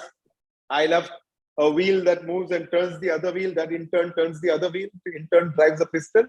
And all these parts, if you open them out, the housings which hold the gears itself, such powerful pieces, like the hook. If you see a standard cast iron hook, it looks like a tail of a proper prancing horse to me. Okay, I keep repeating this, but the hinges on an old Ambassador car, they look like tadpoles peeping out of the water. A big washer, it looked like a Mexican sombrero to me. A elbow of a pipe looked as if that man was looking down at something and searching on the ground. So all these pieces, they would talk to me literally. They would actually sort of shout out, and such beautiful forms. I would pick them up and sort of actually play with them. I had a scrap yard, and I would actually sit on that scrap. It'll actually let it poke me, each piece, sort of pick it up, play around. At the end of the day, I would be oily, greasy, messed up. But the kind of forms that machine have, it's phenomenal. I don't know if you know, just in that context, a sculptor called Henry Moore, British sculptor called Henry Moore, he would study bones. He would actually study bones and say bones are the most lyrical, beautiful pieces that you can ever find.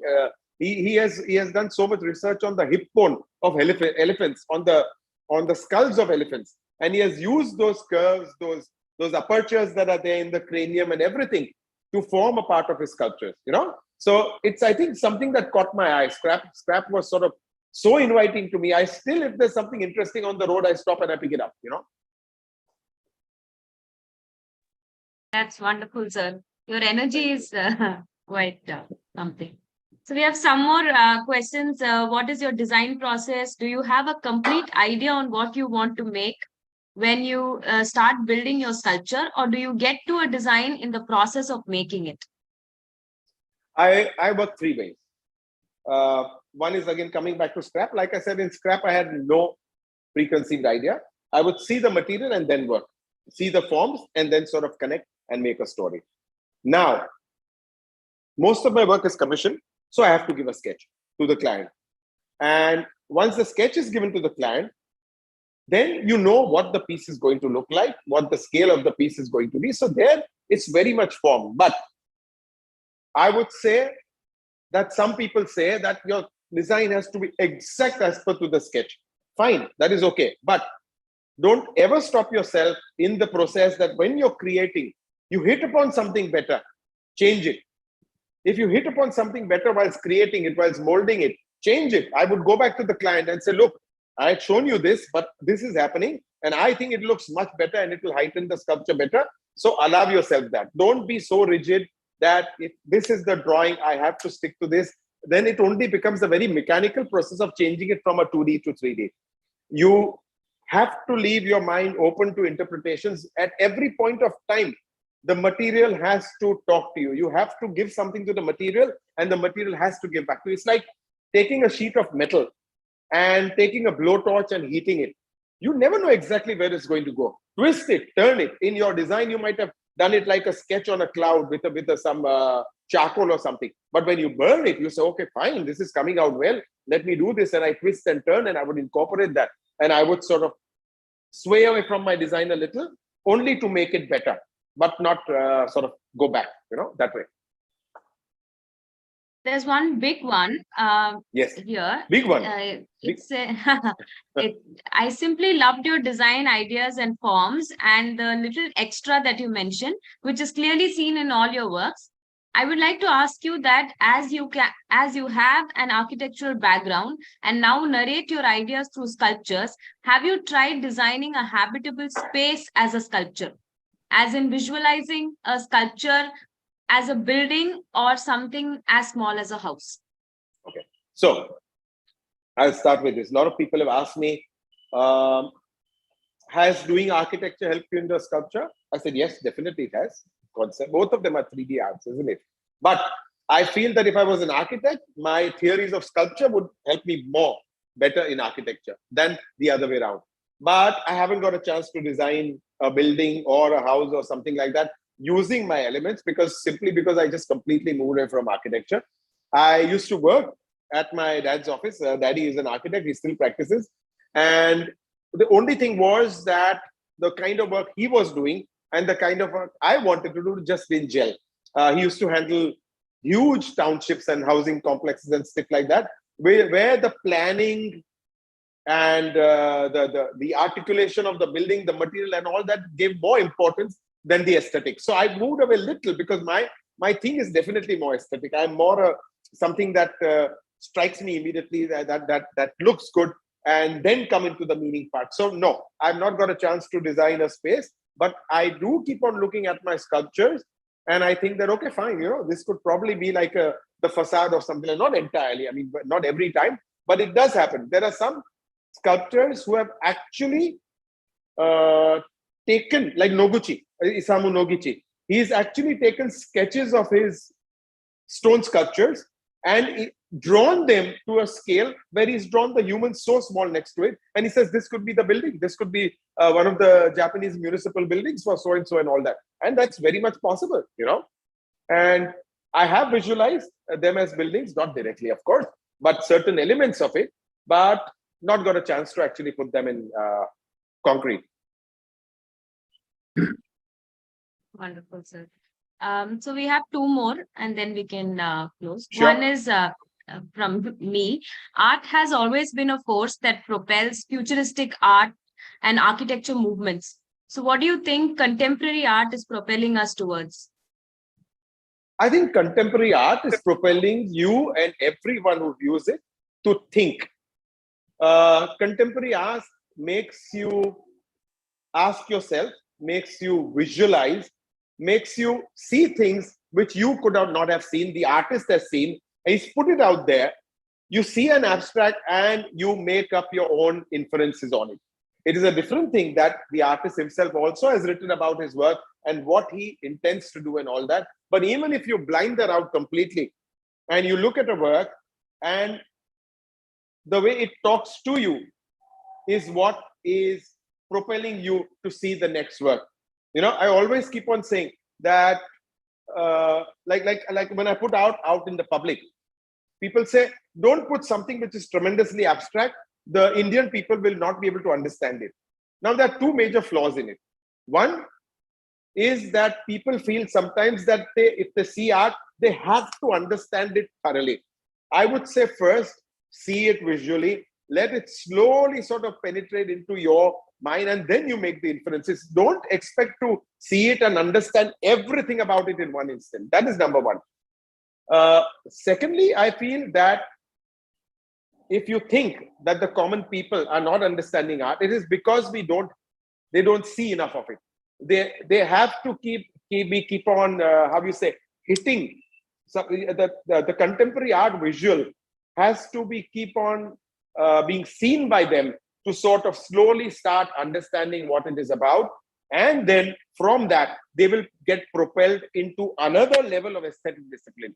They will actually break out from the past and then come out into the future. It's like, I mean, any piece of art, you have 10 judges in front of it, all 10 judges will give you different influences on it, isn't it?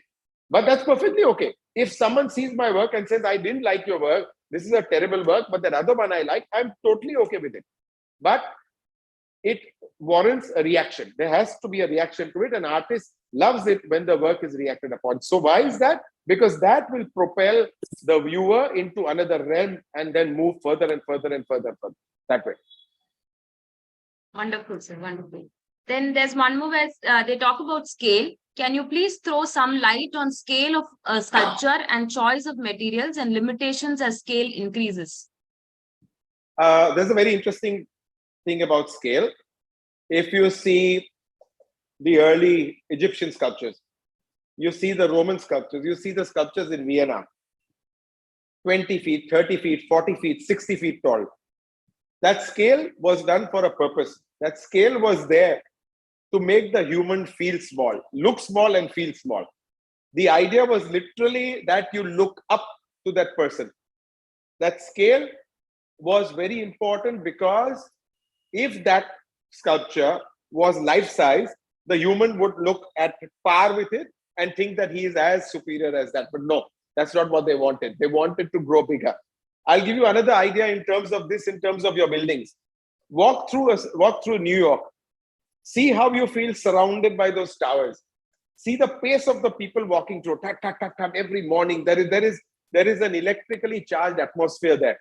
That scale is there because it's a superpower. It's meant to make you feel small within that space. Now, the same way, you go to a holiday resort to relax, you will find everything is close to the ground. Everything is just a ground, sort of ground structure, veranda, overlooking a ground, a lawn. Everything is very horizontal. Frank Lloyd Wright had said that horizontal is one with nature. When you're vertical, you're opposing nature in every way. And that is what scale is. Scale is very important. Like, for example, to me, if I do a corporate sculpture, if I do a sculpture that is for a traffic island, for a bank, someone that requires to show power, then that sculpture has to be huge. It has to tower over the viewer. The moment you go, again, I'm saying, into a holiday resort, I've done a couple of frogs in a holiday resort.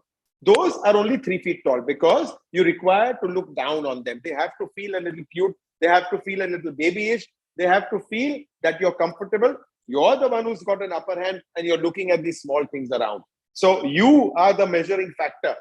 Bigger sculptures will overpower you. Smaller pieces will make you feel more comfortable. That's how scale works. Wonderful, sir. There's a participant who's very intrigued by your sculptures. So she says, I could see more of abstraction and modern way of sculpturing through your work, which intrigues me. Would you try replicating a historic or a traditional sculpture from past time if opportunity was given? If so, how would you approach it?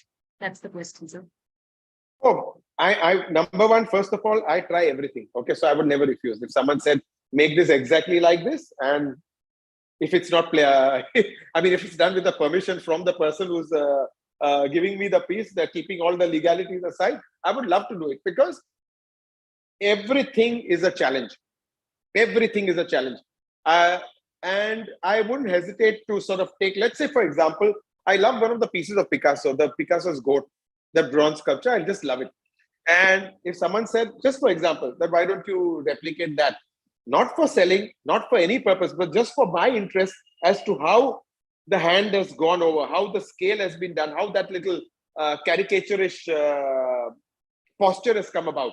I would love to try that. Why not? The same thing I would do. For example, someone said, there's a sculpture of Krishna. Would you like to sort of replicate it exactly as per that? I would do it. I would do it just to sort of understand as to how that artisan did it, and how I, with my new techniques, would be able to mold it that way, or would I be able to mold it that way in the first place? So I would definitely try it. I never say no to anything. I just jump into every damn thing. I'll just to give you an idea. In my studio, there are multiple pieces going on at multiple times. 2 days back, I was called for a meeting, and I was told to make a sculpture which is 4 feet tall in wood. And okay, fine. I said, I went for it. There's only one catch. They want it by the 1st of May. Okay. Yesterday was the 13th. Today is 14th.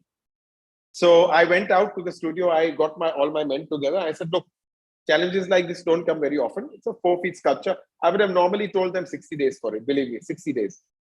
And I went out, had a meeting with them. I said, is it okay if you all don't go home for a couple of days? Sleep here. I'll give you good food, Coca-Cola, everything, chai, nasta. I've been them with for a very long time. So they're as much as family to me. And I went over the detail of the design. And I said, you all are going to do the physical work. I'm going to sit here and guide you all. I'm going to do some of it myself. Are you all confident that this can be done by the 1st? Because the brief was, if it cannot be done by the 1st, forget it, don't take it, because it's not going to happen. So I took it on. And today, a truckload of teak wood came to the studio. Everything else has been suspended and put on the side, and my men will start working now. And I'm also going back to the studio now. So I love doing that. Something that is seems impossible is worth taking up. The challenges are phenomenal. That's what drives you. So one last question. Of course. This seems to be a little more interesting. Do you think sketches matter more, or 3D modeling softwares matters more in terms of visually understanding the sculptures you design? I think for me, I come from an era where I started. Even when I finished my architecture, computers hadn't come in. CAD and all that came later. Okay. So to me, when I have an idea, taking a charcoal and scratching it on the surface works better for me than someone sitting on a computer and doing that. Okay. So I think even if you're tremendously good with the computer, if you're able to put up a 3D image of how your piece is going to look like that, but I think the first impulse should be to take a nice dark charcoal pencil and scratch it on the paper and get your idea out first. Because I think that connection of the hand and mind is very important. Your hand should move fast as your mind. Scratch it out. You're not looking at a drawing. You're not presenting a drawing for a competition. You're doing a scratch on the paper, which is going to put your idea out there, and then sort of move on from one to the other to the other. So I think for me, a sketch is important. But if someone is that versatile that he can do the same thing with what I do with the charcoal, then I say by all means, sort of use your computer to do that. Wonderful, sir. Thank you so much for Thank joining. you. This has been a Thank you. pleasure. Your energy is wonderful. Thank you, sir. Thank you. Thank you, Krishna. Thanks a lot, Arjun. It's a great catching up again. Krishna, Once again. Yes. You can hear me? One Yes, I last can question hear you. from my end. I Yes, just wanted please. to understand if these sculptural pieces were supposed to be functional pieces, how do Yes. you think that they can be transformed into? So Let us say, I want to use them probably. Yes. It's not about Yes. touching and feeling them, but let us say they become a functional piece. Then Yes. how do you think that they can be a part of the space? I think that is a very simple way. And I think I, as an architect and a sculptor, can sort of articulate it that way. Once upon a time, I don't know if you know, but I used to do sculptural furniture. I used to do sculptural lights. I used to do sculptural handles. So using the aesthetics of sculpture, you can actually mold it in a way that, for example, if it's a handle, you make the sculptural handle in a way that it's good to hold, isn't it? So there, your usability comes in. So merging both is also a trick, and it can work. And I've done it before. So, like for example, one of the best examples I could think of is Antonio Gaudi. You see Gaudi's designs, you see his chairs, you see his grills. They've got a function, but they are sculptures by themselves per se, isn't it? So I think it can be very well thought out, very well articulated, and do it. I mean, it's like taking a piece of clay and making a lump and making a figure, or I spread it out and say, okay, fine, I'm going to sort of make it into a bench. It's just that.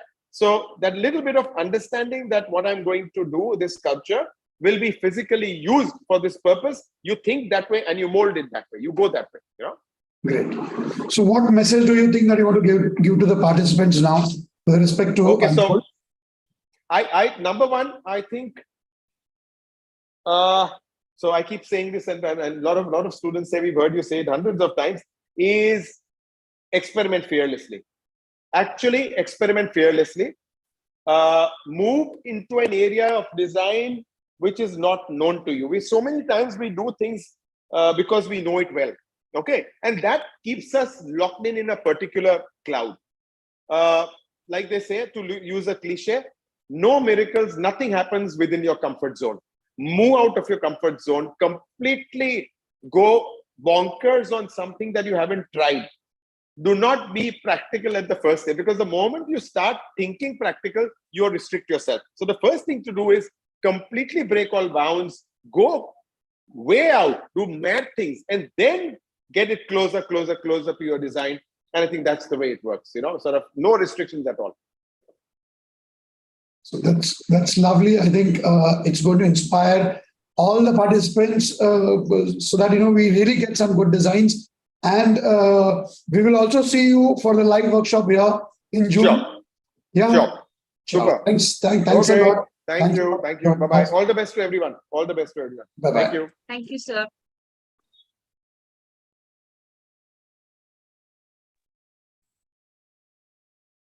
So Prithvi, I think Dhruv is also online. We want to take a break for 5 minutes, or we want to go ahead?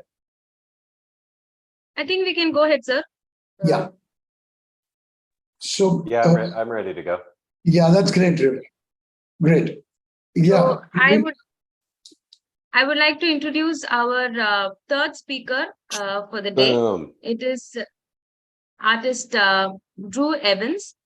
Drew Evans creates awe-inspiring sculptures from bicycle chains and other reclaimed metal in Marion and Iowa. He started his metal sculpture studio, Chainbreaker Welding, in 2018. Before devoting himself full-time to artistic endeavors, he loves sharing his passion for metal art and all parts of his creative process to millions on Instagram and YouTube. Drew also teaches in welding metal creations course in summer for children of ages 11 to 15, as well as offering private welding lessons for all the ages at his studio. Drew's art has been featured on My Modern Met, Cycling Tips and Power of Positivity. I hereby welcome you, sir. Hey, thank you. Welcome. Cool. For this event, I think I'm going to do just kind of like a show and tell and show off some of my artworks and some of my techniques here. I make mostly stuff out of scrap metal and scrap that I find at the scrapyard or the side of the road or kind of anywhere. But I got started in this in 2018 and kind of took it from there and have been just playing and experimenting ever since. I experiment a lot.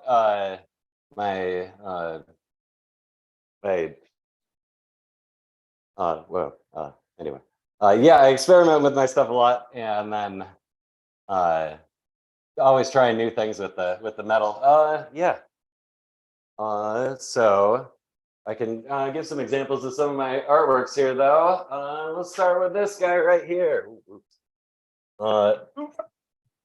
This one is about 25 inches tall and all bicycle chains and with a wood back that has a hanging bracket there. I found that hanging artwork up is very important. When I started, I didn't really take that into consideration. I just kind of made sculptures, and then it took a while before I realized that everything needs a way to hang it on the wall. So my favorite one to do is kind of just a 3-point thing that has the hanger on the top and then 2 standoffs on the bottom. Yeah, where do I go from here? Maybe I'll introduce David. This is one that I kind of based on the Michelangelo's David, but I used plaster castings for the form to get it all there. Plaster castings myself. I can show those actually. I'll be right back. Boom. All right. Yikes. So this is his face. Goes right on there. And what I would do is fill this up with pieces and weld them in. I think the previous guy was talking about that. Very interesting too, about kind of what makes a scrap metal sculpture, which that was a really interesting talk though. A lot of experience. I'm kind of a newbie by comparison for sure. But I don't know what else to really go on about. I mean, I guess I could just show off a few more of my works. Here we go. This one is a anatomical brain. What section is it? I forgot what the section is, but it's when you cut it in half there. So looking at the interior of this, I do a lot of anatomical stuff. I find it very fascinating. I don't have any medical background or anything, but I'm a huge nerd and I love reading about how the body works and how it's a really beautiful machine and just super fascinating. So I'll go over like medical texts and stuff and diagrams to get my design down. I try to make it as accurate as possible and try to get some feedback from professionals too, for sure, that know a lot more than I do about the subjects. Hang that one back up. And we'll show off the, oh geez, the tree. This guy's heavy. But okay, I make a lot of these trees too. This has been a really popular one, kind of bread and butter, business-wise. People really like these, so I do a lot of these on commission.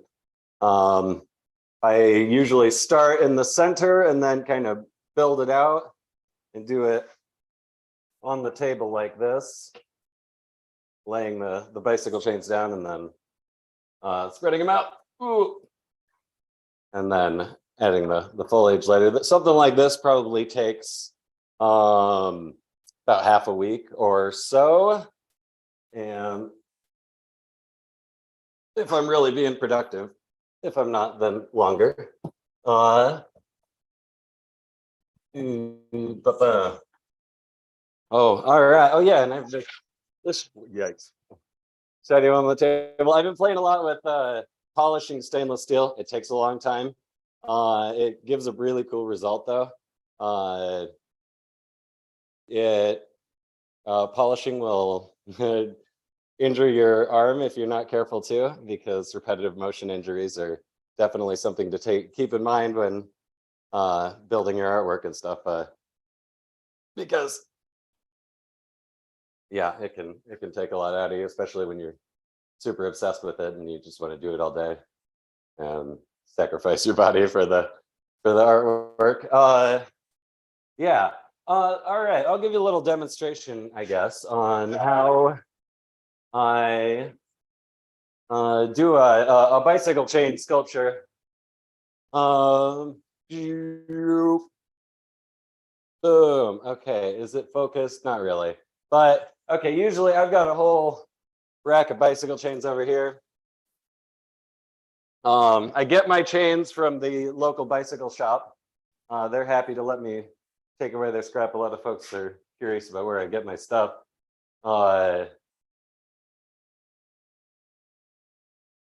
And yeah, it's like kind of a win-win. Ooh, my camera's a little goofy.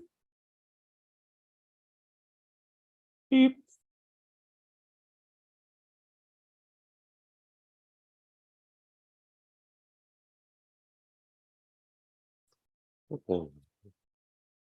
Yeah, so basically, I do all of my bicycle chain sculptures backwards because I weld them on the backside of the piece. So all the welds are back here, and to keep the front side nice and shiny. I really love doing bicycle chains come in all kinds of finishes too. So you'll get ones that are kind of blue. I think that's a type of zinc coating. I'm not quite sure what that one is. Or you get the really shiny nickel or chrome plated ones, and then some darker kind of rusty ones. So it's really nice for doing tones. I wish I had more of my artworks around here. I think I can share my screen though and show off some of them. But running a business as an artist though, I do wind up sending most of them out the door right away because gotta pay the bills and everything. So business wise, I pretty much sell my artwork online out of my website and kind of do commissions, and yeah, it's a lot of fun. But mostly I kind of do my own works. I try to make them something that can be sold. So I'll always keep the mounting and display in mind, but it's usually more of an experiment. Like I just want to see what it looks like when I have an idea in my mind. I want to see what it looks like. Like I want to see what she looks like when it's shiny. Or this is the third figure sculpture I've done. I've done a couple more off of the plaster castings, and yeah, it's really fun to once you take it out of the form to see how it turns out. Oh, hey, I actually have another one of those forms that I can show off. This here. Ooh, been playing with silverware lately. And this one is body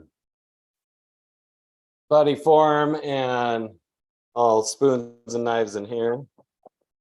And I'll do this all inside the form. I'm working on making aluminum forms for these though, because the plaster is great. It's really heat resistant, but it doesn't conduct electricity and it kind of deforms, which actually can be a good thing too, though, when you kind of got to bend it. But ooh, wow, that's quite sharp too. When dealing with scrap metal, it's hard on your hands, but that's okay. I think the previous guy was talking about messing with scrap metal and getting all dirty and loving it. Okay, we'll put this one away. I grabbed a bicycle chain out though, because I was going to do a little demo of that. So I'll show off my kind of the welding machine and what I use. I don't know if anybody is kind of familiar with the welding process or how that works, but let's scoot this over a little bit. Grab some sleeves.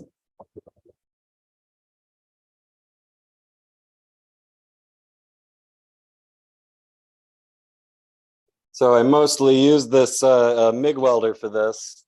For some of the prettier stuff, I will TIG weld it, but MIG welding or wire welding is just a lot faster. Uh-oh.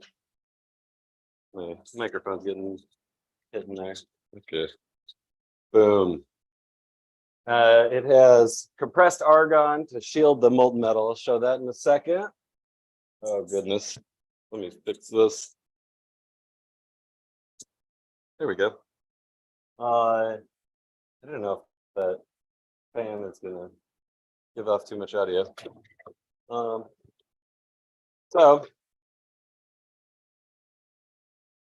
I'll scoot this this camera up and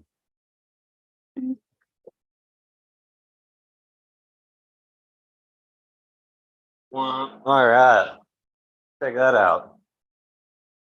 So basically, if I was doing, let's say, we'll start with something that's kind of like this guy right here.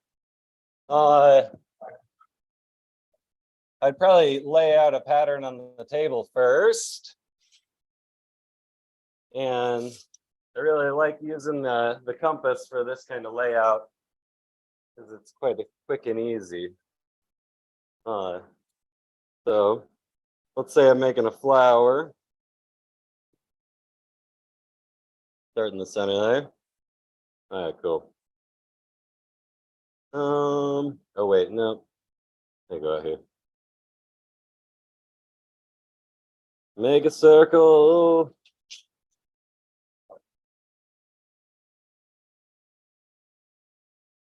Then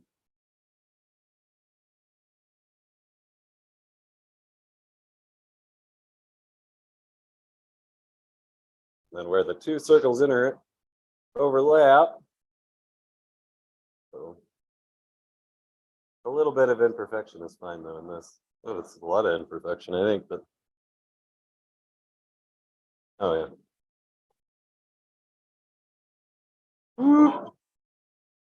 I posted a video of this recently and it looked a lot smoother than this because I also do a lot of video editing and I want to make something that's enjoyable to watch instead of watching. I hope everybody's enjoying this though. But and two more. Well,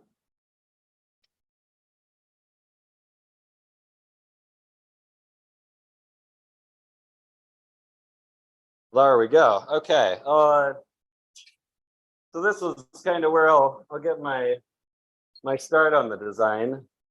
And from this, I can kind of if I'm just following the lines, but I'll often take a bicycle sprocket or something.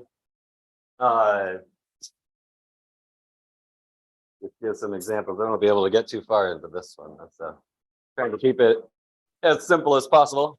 I also make my own tools a lot too, because so I've got this pin press here. So if I want to make I cut a lot of bicycle chains and this makes it faster. That is chain breaker welding, the name of my company. A chain breaker is a tool that pulls chain apart like that. Let's hammer that back together.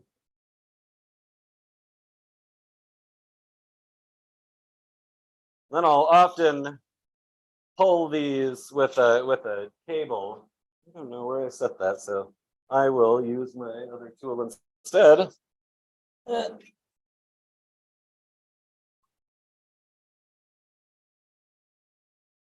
Like that. I gotta get my MIG gun in my hood.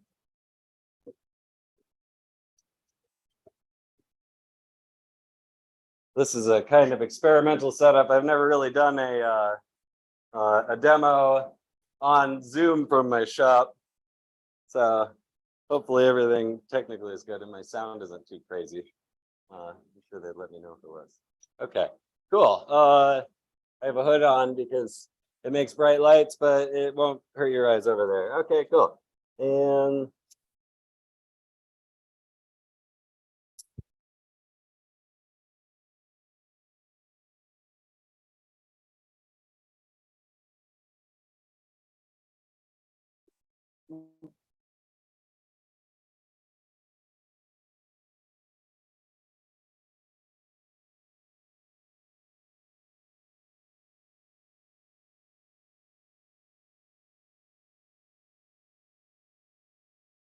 boom. And all the welds are there on the back side. I'll come over there to show it close up though, but very hot afterward. Oh, also, the metal also turns colors via the thin film interference effect, which is a lot of fun to play with.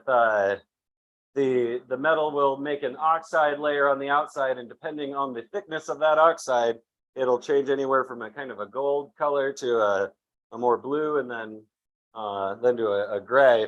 So for that that mandala piece, I just make several of those and then go around and often give it some depth too by putting them at an angle. I found that things that stick out a little bit farther from the wall are quite fun.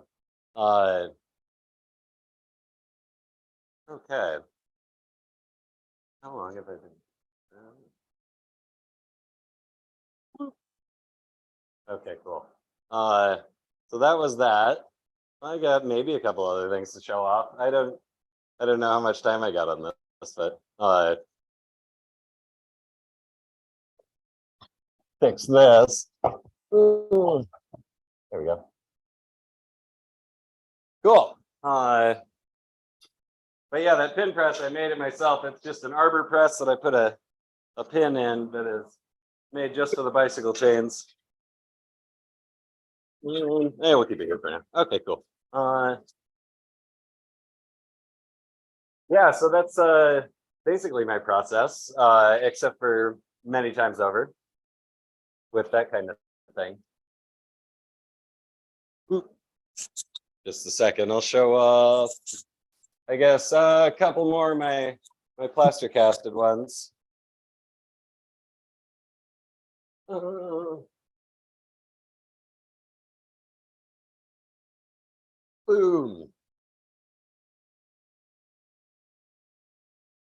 Yeah. Okay. This one made with a plaster casting of a beach ball, and then put the parts in there. And this will eventually be a lamp or something. It does cast a really cool shadow when you put a very small light in it.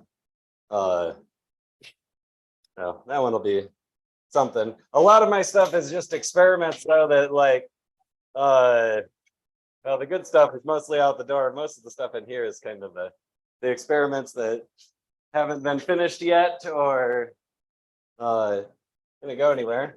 Speaking of which, I've been tearing apart old flat screen TVs for these lenses called a Fresnel lens that they make things very interesting. So my plan for these is to gather several of them and to make a spinning globe sculpture. Oh, did I mention that I love geometry? I do love geometry because it's really beautiful. It's really cool that so much of life is geometric in shape, and I like try to mimic that. You'll see what I'm grunting about here in a second. This is the beginning of a dodecahedron sculpture. It's all bicycle wheels, but basically this design is pretty easy though, because you just have to find the dihedral angle of these and repeat that over and over, and as long as all the wheels are the same size, it usually works out really well. And then this will go on wheel bearing also from a bicycle, and be a spinning sculpture that spins in the wind. Okay, I'll get that guy out of the way. I don't know if I have. Oh yeah, okay, we'll do one more that is kind of one that I do for a lot of art galleries around here. My kind of more manufactured art. I do a lot of these saws that I also use that thin film interference effect on and pattern grinding. And these are also just kind of playtime too, though, because I love experimenting with different finishes I can put on them.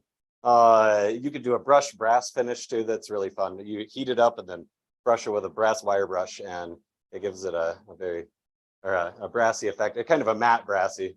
But whoop.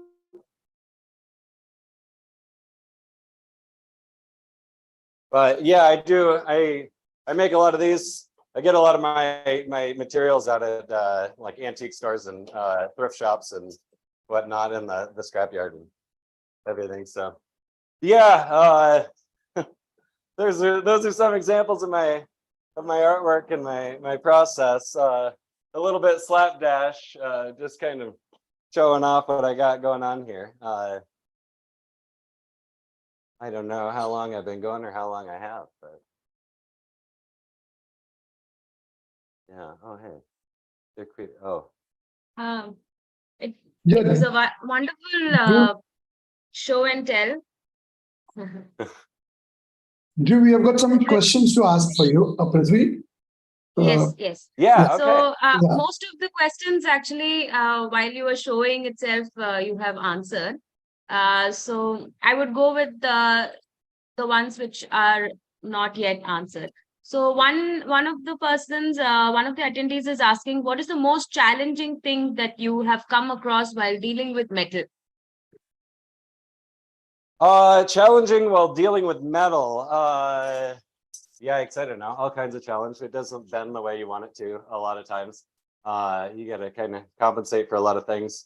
Sourcing it, looking for, especially when it comes to scrap metal, because like, yeah, I've been on a pretty tight budget on this. So yeah, sourcing the materials is can be challenging, but the metal side, the less challenging side of the business for sure. The more challenging side of the business is the juggling of, you know, talking to clients and making content, making videos, and also making art, but then also, you know, dealing with family life and everything, all that fun stuff.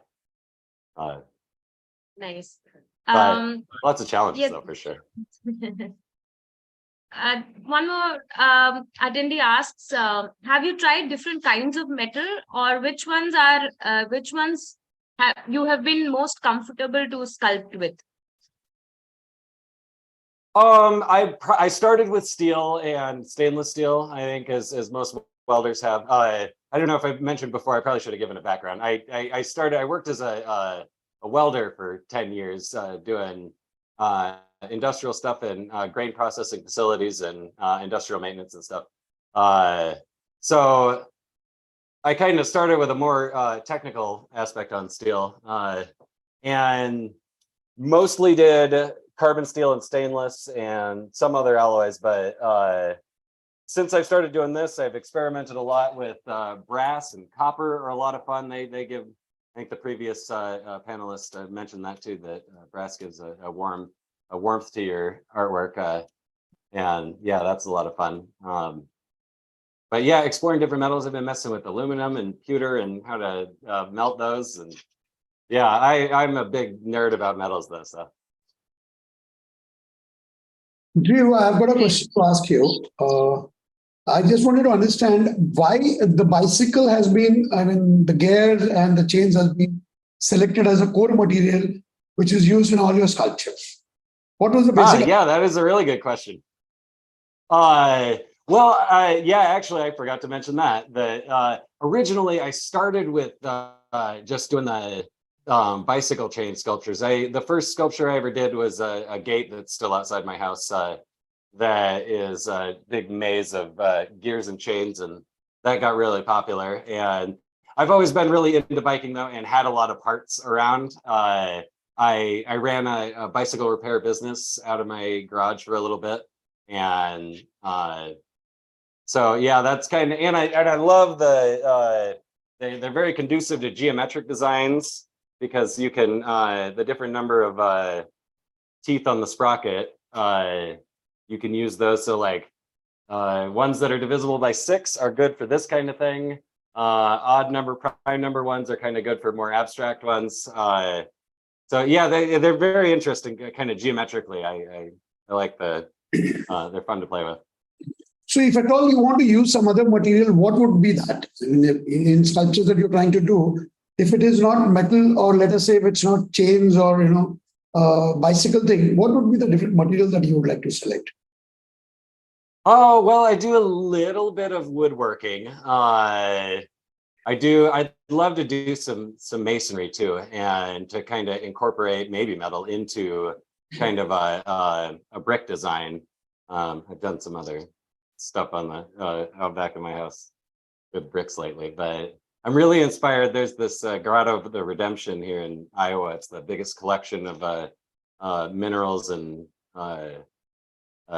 rocks and petrified wood in the world, and it's made into this big crazy grotto, like a maze of wild artwork. But I'd love to try that. Aluminum casting. Well, I guess that's metal, but yeah, maybe that answers the question. And what are the different kind of techniques that you're trying to use for, the welding techniques that you're trying to use out here at your setup that you have? Okay, yeah, my welding techniques, well, processes. I think I showed off, but didn't really explain too well the MIG welder that I'm trying to find right now. Oh wait, no, I put it in right here. So this is the MIG welder. It has a shielding gas because molten metal will react with the oxygen in the air and make it all not good. And then a wire comes out of here, and then when it touches the, I don't know if you can see the wire sticking out, but when it touches the metal, then it'll melt. We just watched that. That is MIG welding, fast and pretty production type.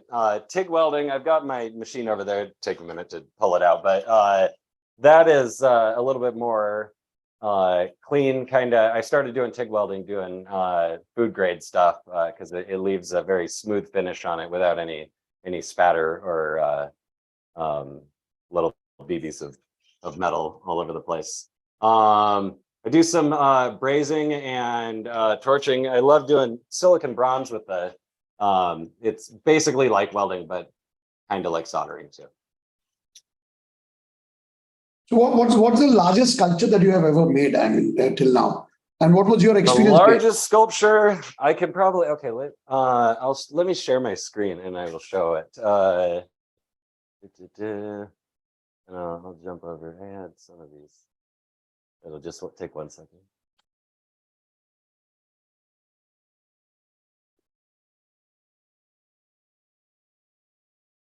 But the largest sculpture I've done is about 14 feet tall. It's this big spinning globe of bicycle wheels. Oh yeah, there it is. Okay, cool. Closing. Thanks for your patience. Oh. Share screen. That one. Yeah. Okay, cool. So this is the biggest one I've done. I've got another one of the dodecahedrons in the background.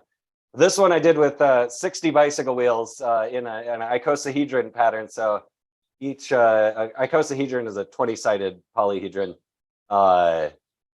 So each of the sides is 3 bicycle wheels. But yeah, that would be the largest one I've done. So how do you do the calculations out here? I mean, it's just it's just a sense that you get to when you touch the material and you feel that a sculpture can be derived from this, or even the kinetic calculations that you've done, the spinning wheel thing. How did you balance this whole sculpture? Okay, yeah, balancing them is I think, as the previous panelist said too, it's like balancing is I kind of feel it in. I'll suspend it from a rope sometimes just to find where the center of gravity is on it. Because if you've got a balanced thing, if it's like the previous panelist was saying, how he has sculptures bouncing on one toe, as long as your center of gravity line is directly above that line that is on the ground, it won't take much to keep it up or to balance it. So yeah, on those big ones though, I kind of halfway tack weld it together and then kind of get it where it's balanced. And like the size of it is kind of restricted just by how big I'm able to do something and manipulate it with my own body. I'm looking into building a gantry crane though to build larger works. So are you using any software tools also to develop your designs, or only whatever you feel like you do it? I use some software sometimes. Actually, mostly the software I use is Premiere for like editing videos. But for my design, well, I don't really draw it out, and sometimes I'll draw if it's more like a kind of a technical thing, I'll draw it out in CAD. But for something less technical, I'll draw a sketch, and but I'll usually do that on paper, and then usually just like magnet it to the side of my welding machine so I can reference it while I go. But for like this guy, or for any like anatomical stuff, I like to draw like where the muscles are and kind of what the anatomy is, or underlying anatomy, so that I can kind of get its form a little bit more accurate.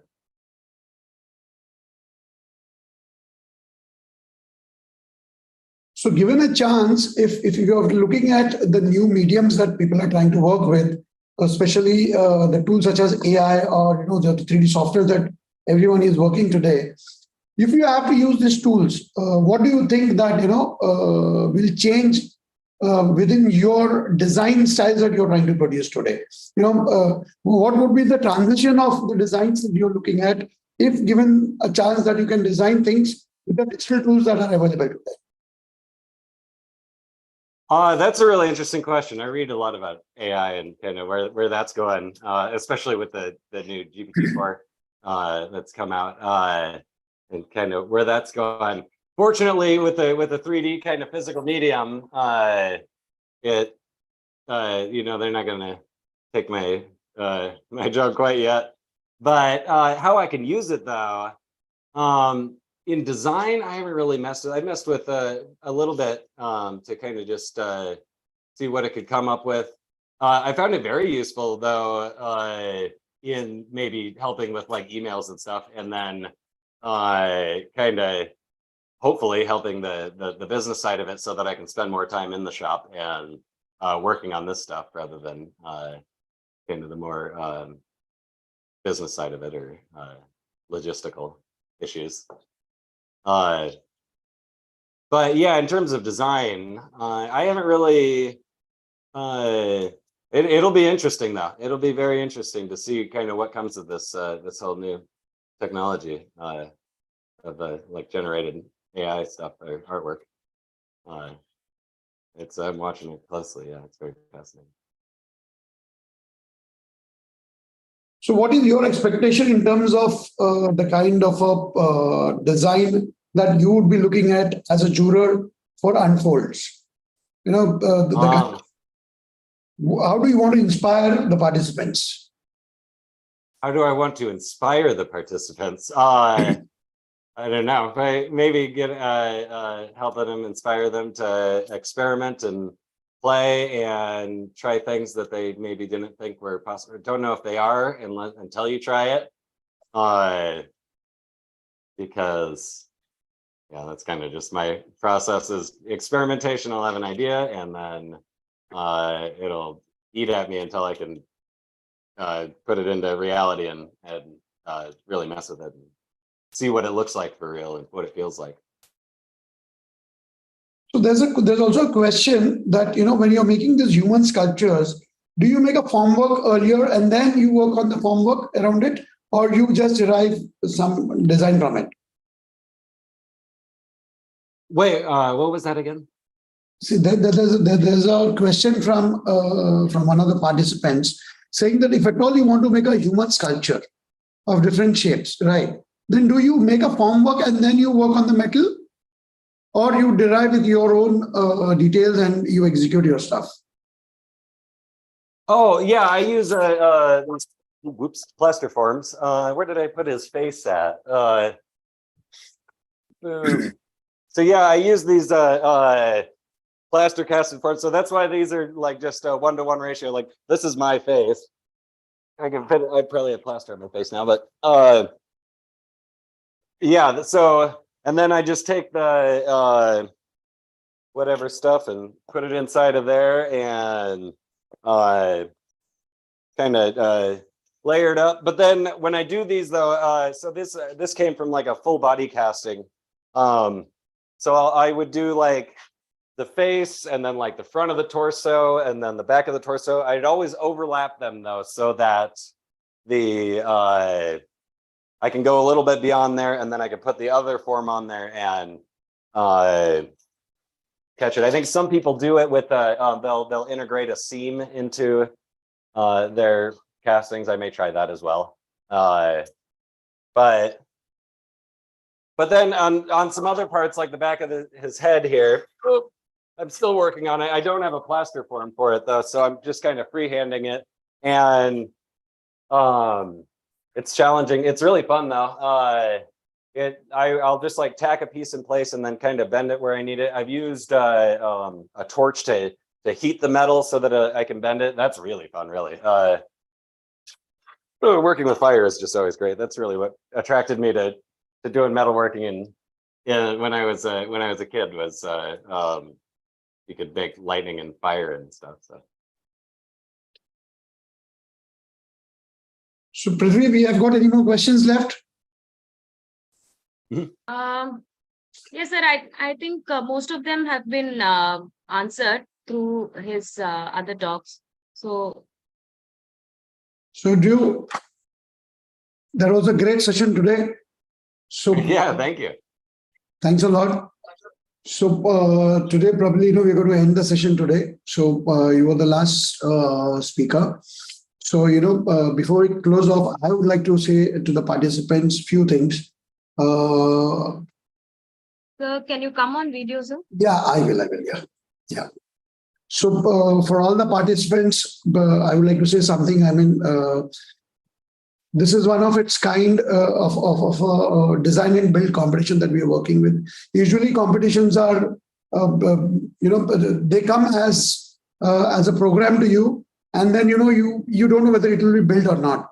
But in this case, the whole idea is the top three, both in terms of the professionals and the students. The first, the second, and the third, for both the students and the professionals, whoever wins, I mean, these products will be built. That's something which you need to understand. So you have to come out with a solution where how these products can also be built. Your designs have to have that kind of a synergy where to make sure that you yourself are going to build these products. So within a time frame of 5 days, which will be spent out here in Folds. So all the best to you guys. So I hope you had a good session today, and we are also having one more session tomorrow, and all of you are invited for tomorrow's sessions as well. And tomorrow we have got Raj coming in, who is a sculpturist.